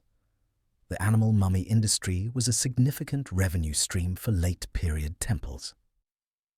Picture a boy in a workshop, stitching linen over straw. He's shaped vaguely bird-like. He's done hundreds this month. A priest stamps a receipt in exchange for silver. The pilgrim, exhausted from travel, offers prayers and deposits the package reverently in the catacomb. Above, a hawk circles, oblivious that millions of its brothers lie wrapped in darkness below.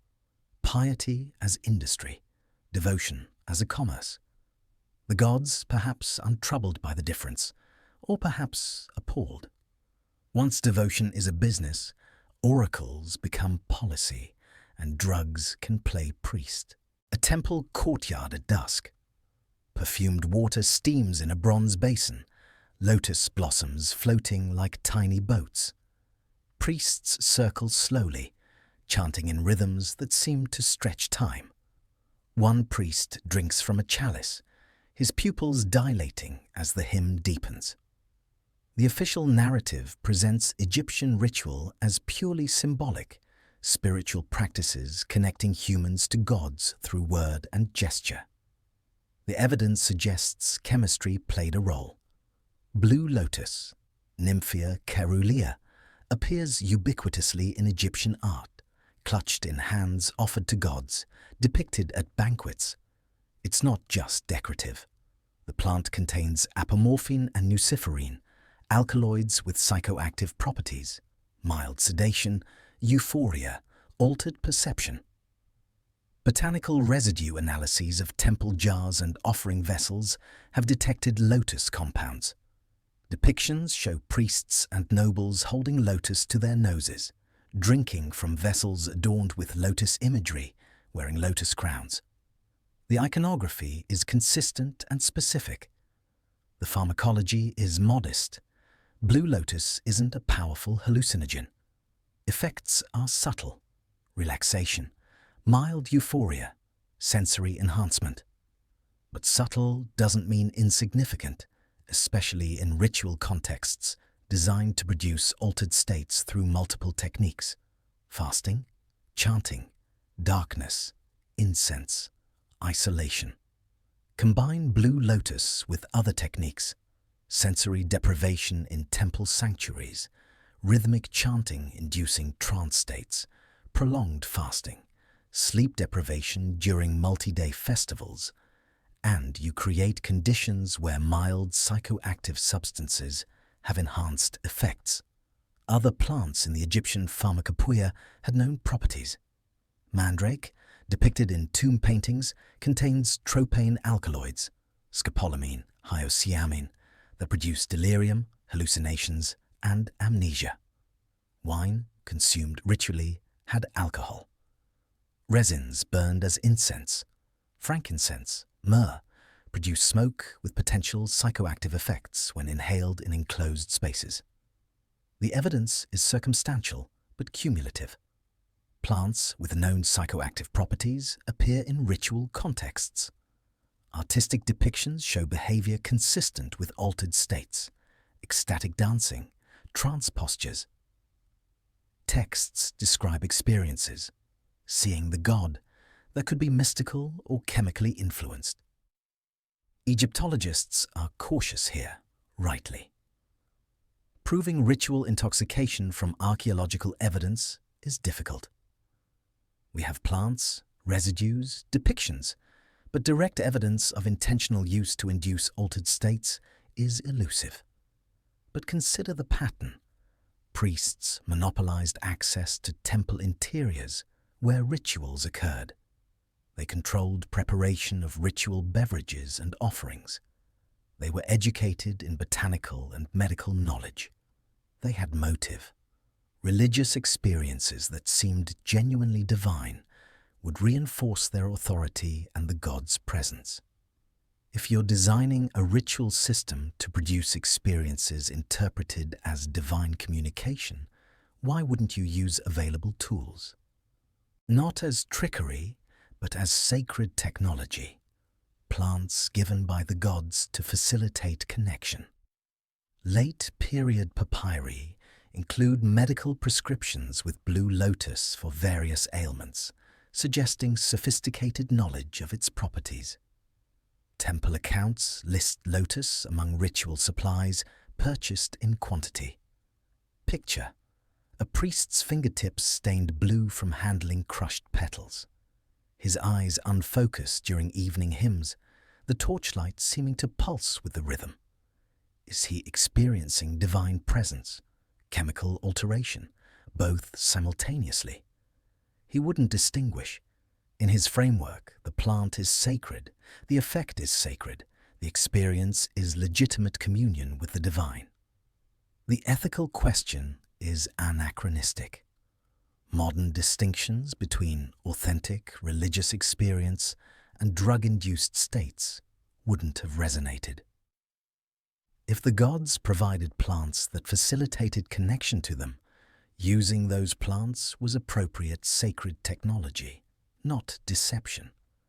But it does complicate our understanding. Were oracular pronouncements influenced by altered states? Were mystical visions chemically enhanced?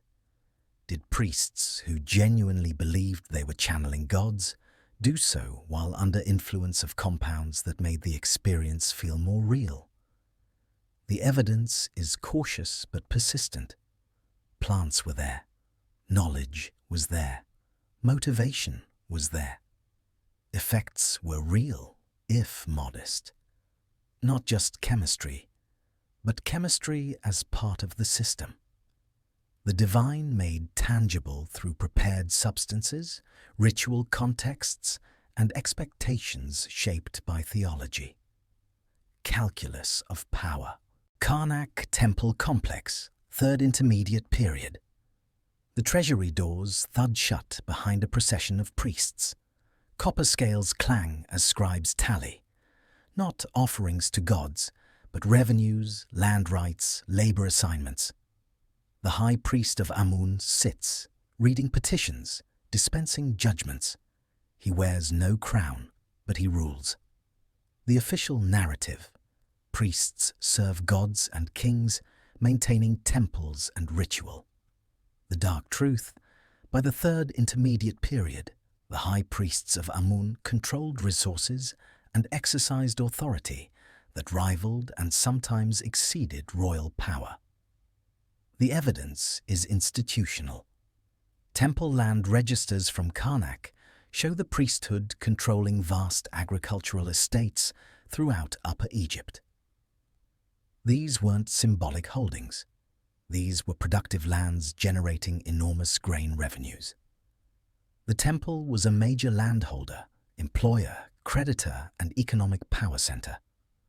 Donations stellar record kings, granting land to temples, but the pattern reverses over time. Eventually, temples grant land, and kings confirm it. The dependency relationship flipped.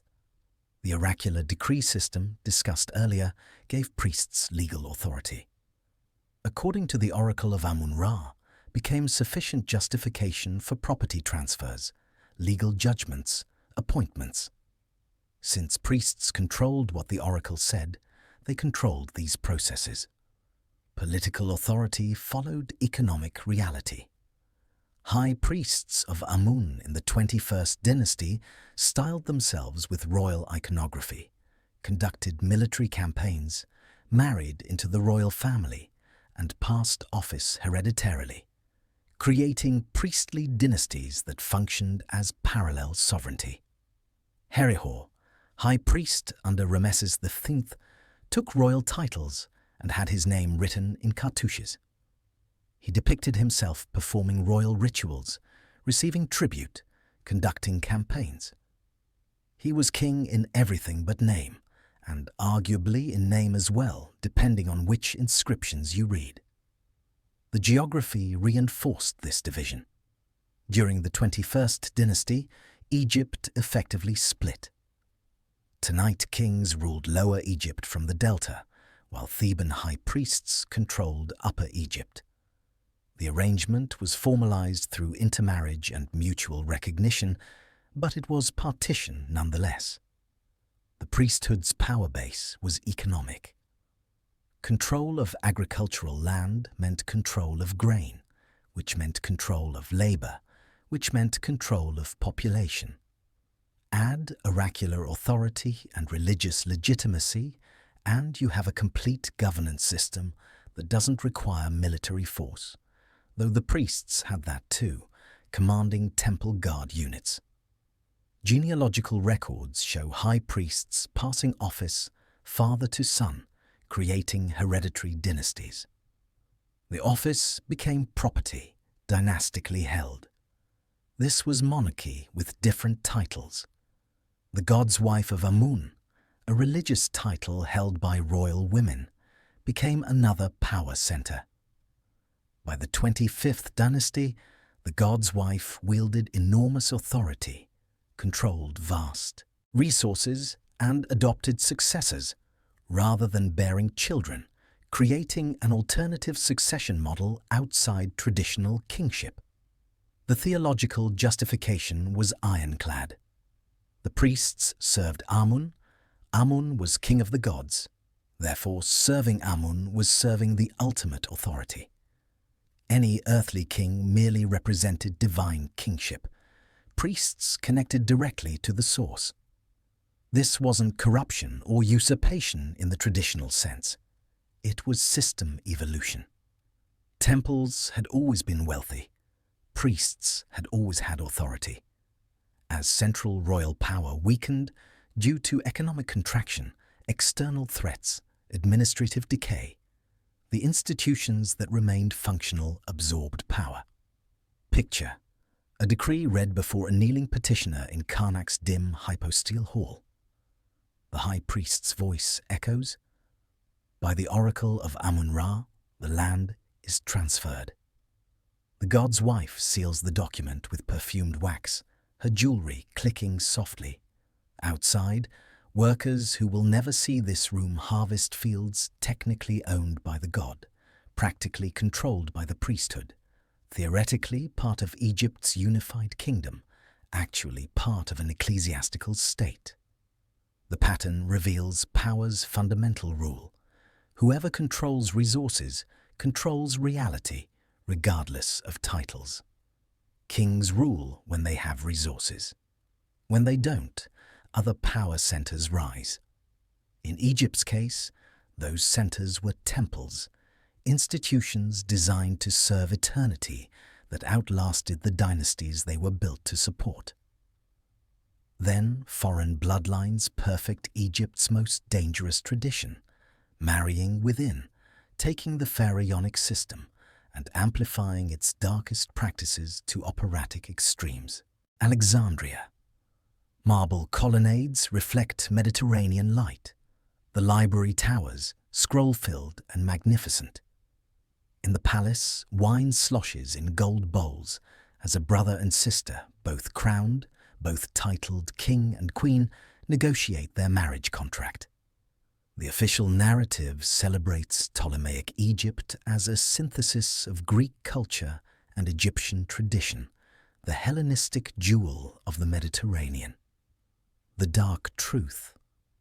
The Ptolemaic dynasty institutionalized sibling marriage with a ruthlessness that made native Egyptian practices look restrained, creating a 3-century family history that reads like a horror anthology written in royal purple. The Ptolemies were Macedonian Greeks, successors to Alexander the Great's general Ptolemy I. When they took Egypt, they adopted pharaonic ideology wholesale, including the divine kingship model. But they added Greek royal intrigue, Hellenistic ambition, and Mediterranean-scale resources. Brother-sister marriage became policy, not occasionally, not symbolically, systematically. Multiple Ptolemies married full sisters. The reasons were political, keeping power consolidated, preventing rival branches, maintaining dynastic unity. The theology justified it. If Egyptian pharaohs could claim divine mandate for sibling marriage, so could their Ptolemaic successors. The results were catastrophic across generations. Ptolemy II, Philadelphus, sister-loving, married his full sister Arsinoe II. The marriage was politically advantageous. She was powerful, experienced, politically astute. It was also the template for future generations. Subsequent Ptolemies continued the practice. Ptolemy Phosphorus married his sister Arsinoe III. Ptolemy VI married his sister Cleopatra II. Ptolemy VIII married the same Cleopatra II, his sister, then later married her daughter Cleopatra III, his niece and stepdaughter, making him simultaneously brother-husband and uncle-stepfather-husband. The succession disputes were resolved with poison, assassination, and mob violence. Ptolemaic kings and queens killed siblings, children, mothers, uncles, family trees pruned with blades and toxins. Cleopatra II and Ptolemy VIII's conflict included her briefly seizing sole rule, him besieging Alexandria, and, according to some sources, him having their son murdered and the dismembered body sent to her as a birthday present. The source is hostile and possibly exaggerated, but even exaggeration requires a baseline of plausibility. The genetic consequences aren't as well documented as for Egyptian pharaohs. We lack Ptolemaic mummies for DNA analysis. But contemporary accounts describe various ailments, obesity, particularly in later Ptolemies, and physical peculiarities that might reflect inbreeding effects. The political consequences are clearer. Each generation's sibling marriage meant each generation's succession crisis. Brothers killed brothers. Sisters poisoned sisters. Co-regencies became death matches. Multiple Ptolemies died violently at relatives' hands. The Ptolemaic court's cultural sophistication, patronage of arts, sciences, philosophy, coexisted with familial brutality. The same dynasty producing the Library of Alexandria produced family massacres. Scholars calculated astronomy, while kings calculated which relatives to eliminate. Classical sources, Polybius, Plutarch, Strabo, Josephus, document the chaos with fascination and horror. Greek and Roman writers found Ptolemaic family dynamics shocking even by their standards, which is saying something given Roman imperial history. The religious dimension added complexity. The Ptolemies maintained Egyptian temples, participated in pharaonic rituals, and were recognized by Egyptian priesthood as legitimate pharaohs. They performed the hybrid role: Greek kings in Alexandria, Egyptian pharaohs in Memphis and Thebes. The sibling marriages reinforced pharaonic continuity while serving Greek dynastic interests. Economic resources supported the dysfunction. Ptolemaic Egypt was wealthy. Agricultural surplus from the Nile, Mediterranean trade networks, tribute from subject territories. The dynasty could afford luxurious courts while murdering each other because the underlying economy remained productive despite political chaos. Temple reliefs show Ptolemaic kings in traditional Egyptian regalia performing ancient rituals. Papyri document administrative continuity. The system functioned despite dynastic violence because institutions persisted independently of whoever sat on the throne. Picture: a princess in translucent linen synthesizing Greek fashion and Egyptian tradition, offering a cup to her brother husband. The wine smells slightly of almonds, cyanide compounds possibly, or perhaps just the vintage. They smile at each other with practiced court faces. One of them won't see sunrise. Both know it. Neither shows it. The last queen becomes the most famous file, embodying Ptolemaic sophistication and brutality in equal measure. A mausoleum in Alexandria, 30 BCE. Smoke curls from braziers. Outside, Roman boots echo on marble. Inside, Cleopatra VII, last of the Ptolemies, last pharaoh of an independent Egypt, prepares her exit. The official narrative, shaped by Roman propaganda and centuries of dramatization. Seductress who charmed Caesar and Mark Antony, committed suicide by asp to avoid capture, died for love. The reality is more complex, more political, and considerably darker. Cleopatra was born into dysfunction. Her father Ptolemy Thous reign was chaotic, marked by exile, Roman intervention, and debt. She became co-ruler with her younger brother Ptolemy XV, also her husband. Ptolemaic tradition continued. Their power struggle erupted into civil war. Julius Caesar arrived in 48 BCE, pursuing Pompey. Cleopatra famously had herself smuggled to Caesar, wrapped in a carpet or bedding. Sources vary. The meeting wasn't seduction, it was a pitch. She needed Roman backing to defeat her brother. Caesar needed Egyptian resources and legitimacy. The alliance was strategic. Whether it was also romantic is unknowable and, politically, irrelevant. Ptolemy Theth died, drowned in the Nile during battle. Cleopatra married another younger brother, Ptolemy XIV, who conveniently died a few years later, possibly poisoned. She then made her son Caesarion, likely Caesar's biological son, co-ruler. Her reign was administratively competent. Papyri show economic reforms, tax adjustments, diplomatic maneuvering.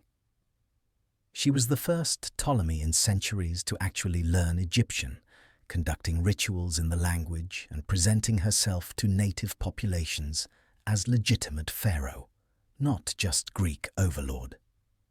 The relationship with Mark Antony followed Caesar's assassination. Again, strategic alliance packaged as romance. Antony needed Egyptian resources for his eastern campaigns and rivalry with Octavian. Cleopatra needed Roman protection and recognition. They had 3 children together, conducted elaborate propaganda campaigns styling themselves as divine incarnations, Antony as Dionysus, Cleopatra as Isis, and challenged Octavian's authority in Rome. It failed spectacularly. Actium, 31 BCE. Naval defeat. Antony's forces collapsed. Alexandria besieged. Antony committed suicide, fell on his sword in traditional Roman fashion after hearing false reports of Cleopatra's death. He died in her arms in the mausoleum she'd prepared. Then Cleopatra negotiated with Octavian. Roman sources suggest she tried seducing him. Classic propaganda framing that reduces a skilled politician to sexual stereotype. More likely, she negotiated for her children's safety and some measure of dignity in defeat. Octavian wanted her alive for his triumph. Parading captured enemy royalty through Rome was standard practice. Cleopatra knew this. Roman sources say she killed herself to deny him the propaganda victory. But how did she die? The Aesop story, that she was bitten by a venomous snake, specifically an Egyptian cobra, comes from Roman accounts written years later. Plutarch and other historians report conflicting versions. Asp, poison unguent, poisoned comb. Some ancient sources express skepticism, noting that no snake was found, and the story seemed suspiciously dramatic. Modern scholars debate whether she truly committed suicide, or whether Octavian had her killed and staged suicide for political convenience. A queen executed by Rome could become a martyr. A queen who committed suicide to avoid humiliation served Rome's narrative better. Weak, feminine, unable to face Roman justice.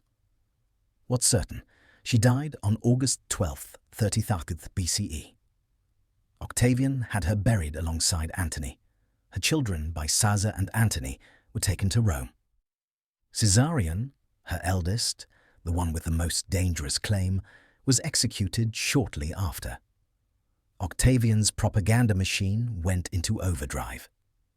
Cleopatra became the Egyptian whore, the foreign seductress who corrupted Roman men, the exotic threat to Roman virtue. The narrative erased her administrative competence, her political acumen, her diplomatic skill, reducing her to sexuality and foreignness.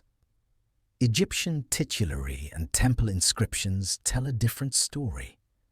She's shown performing traditional rituals, styled with full pharaonic titles, conducting administrative duties. Economic decrees show competence. She wasn't just surviving, she was attempting to revive and reform a declining kingdom while navigating great power politics. Her death ended Ptolemaic Egypt. Octavian annexed Egypt as a personal province of the emperor, not even a regular Roman province, but imperial property. The wealth of Egypt would flow directly to Rome for centuries. Picture thick coal lining eyes that have calculated political survival through 2 civil wars and 3 Roman warlords. A sealed vial on a table, poison, definitely, though whether she chose to use it or whether someone else administered it remains lost in propaganda fog. Her hand trembles, whether from grief for Antony, fear of Rome, or calculation about her children's survival, we cannot know. Outside, boots approach. Time runs out. The woman becomes myth. The myth obscures the woman, and her son carries a title too heavy to survive. A corridor in Alexandria. A teenage boy walks between Roman guards. The air smells of oil and iron. He wears royal insignia that means nothing anymore. Someone promised him safe passage. Someone lied. The official narrative barely acknowledges Caesarion. Minor historical footnote: Cleopatra's son, eliminated during Octavian's consolidation of power. The dark reality: Caesarion's murder was the deliberate extinction of a bloodline, the final erasure of Ptolemaic and, symbolically, pharaonic legitimacy. Ptolemy XV, Philopator Philometor Caesar, Caesarion, Little Caesar, was born June 23, 47 BCE. His mother Cleopatra claimed Julius Caesar was his father. Caesar never officially acknowledged paternity, but he allowed Cleopatra to place a golden statue of herself holding the infant in the Temple of Venus Genetrix in Rome. Subtle acknowledgement, sufficient for political purposes. The claim was dangerous. If Caesarion was Caesar's biological son, he had potential claims to Roman authority that threatened Octavian's position as Caesar's adopted heir. 2 sons of Caesar couldn't coexist in Roman power politics. Cleopatra made Caesarion co-ruler when he was just 3 years old, giving him the title King of Kings.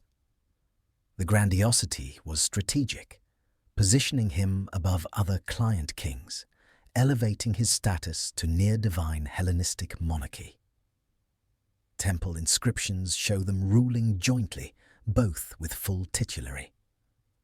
After Actium's defeat and the deaths of Antony and Cleopatra, Caesarion fled, reportedly sent toward India with substantial treasure.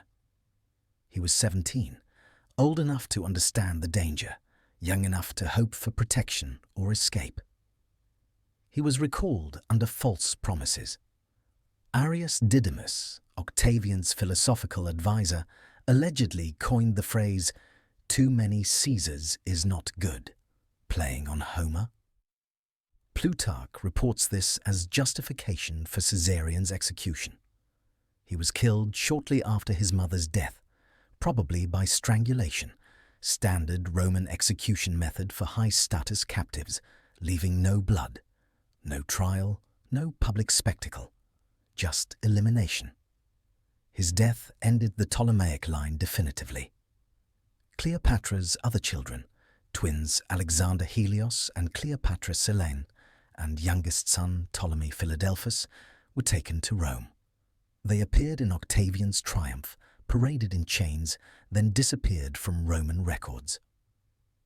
Cleopatra Selene later married King Juba II of Mauritania, preserving some family continuity. Her brothers vanished, presumably dying in captivity.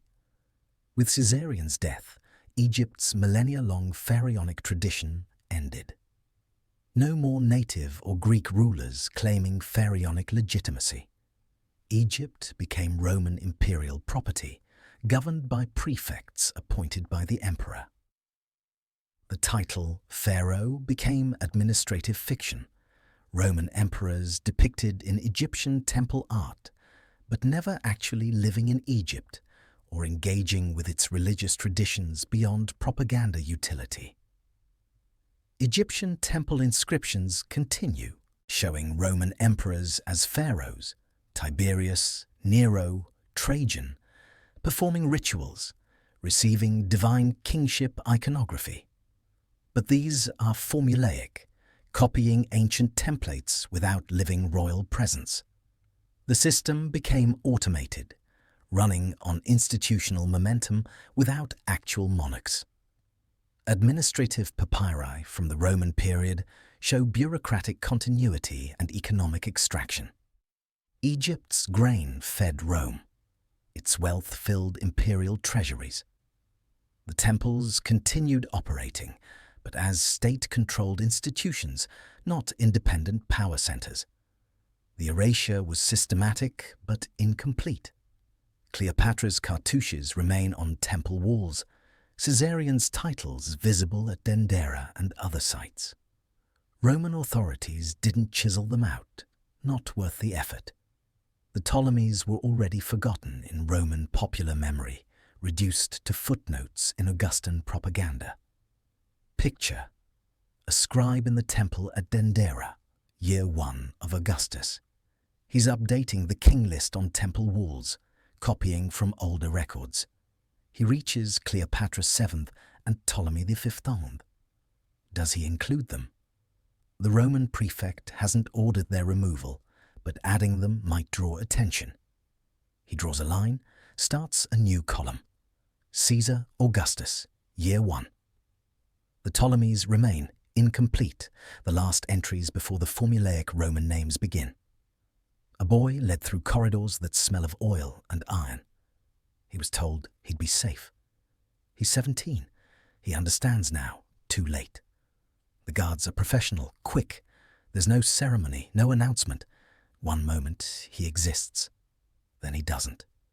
Erasure is the regime's last resort and first instinct. From Narmer to Caesarion, from Egypt's unified beginning to its independent ending, the recurring pattern emerges clear and cold. Karnak Temple, modern day. A wall of hacked-out cartouches, smooth as scar tissue. Tourists photograph the damage. A conservator runs fingers over ancient gouges, feeling where chisel met stone 3,000 years ago. The violence is still visible. The erasures failed. This is where we end, not with a single case, but with the pattern itself, the through line connecting Narmer's mace to Caesarion's strangulation. From the beginning, Egyptian kingship fused sanctity with violence, and truth was a managed commodity.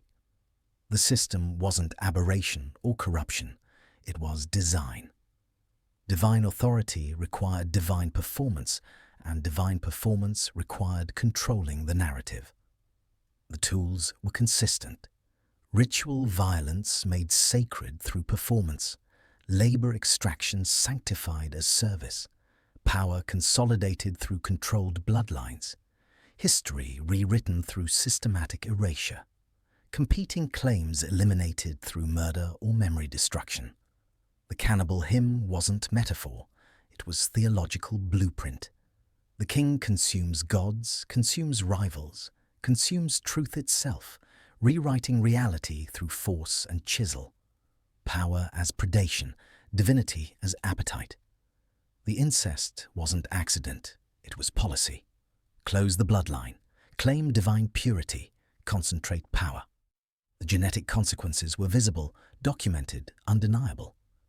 But theology overrode biology for generations, until it couldn't, until kings were buried with walking sticks by the dozen, until fetuses couldn't survive gestation, until the closed loop became genetic death spiral. The strikes revealed the machine's fuel: grain, beer, fish. The divine economy ran on very earthly resources. When those failed, everything ceased. Workers stopped building eternity because they couldn't feed their children. The cosmic order depended on bread shipments. The murders, Rameses III's throat cut in his own palace, the harem conspiracy's elaborate plots, princes eliminated, queens vanishing, proved divinity didn't protect against blades. The god-kings bled. The sacred blood was red and human and mortal. The tomb robberies showed eternal rest, lasting one generation, maybe two, before getting stripped for resale. The divine guarantees failed. The curses didn't work. The dead kings were looted by the same workers who'd built their tombs, guards who'd sworn to protect them, priests who'd performed their rituals.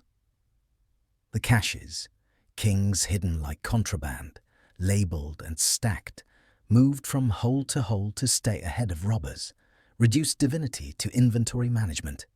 User matra setepenre, justified year 10, moved to cash, majesty as a line item.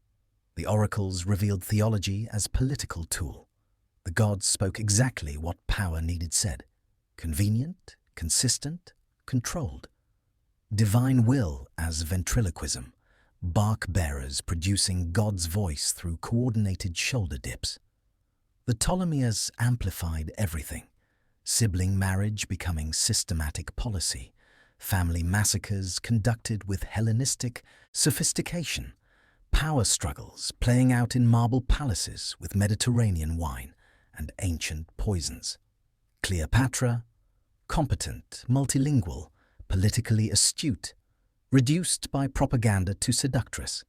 Her death staged or real, but definitely propagandized. Her complexity erased in favor of simpler narrative. Caesarion, 17, theoretically sacred, actually vulnerable, strangled because his existence threatened Roman power. The pharaonic tradition ending not with cosmic catastrophe, but with execution and silence. And through it all, the erasures. Hatshepsut chiseled away, Akhenaten's name scraped off. The Amarna period jumped over in king lists. Tutankhamun credited to Horemheb. I vandalized. Names gouged out, images destroyed, cartouches smoothed over, history rewritten in real time. But the erasures failed. Howard Carter found Calvi 62.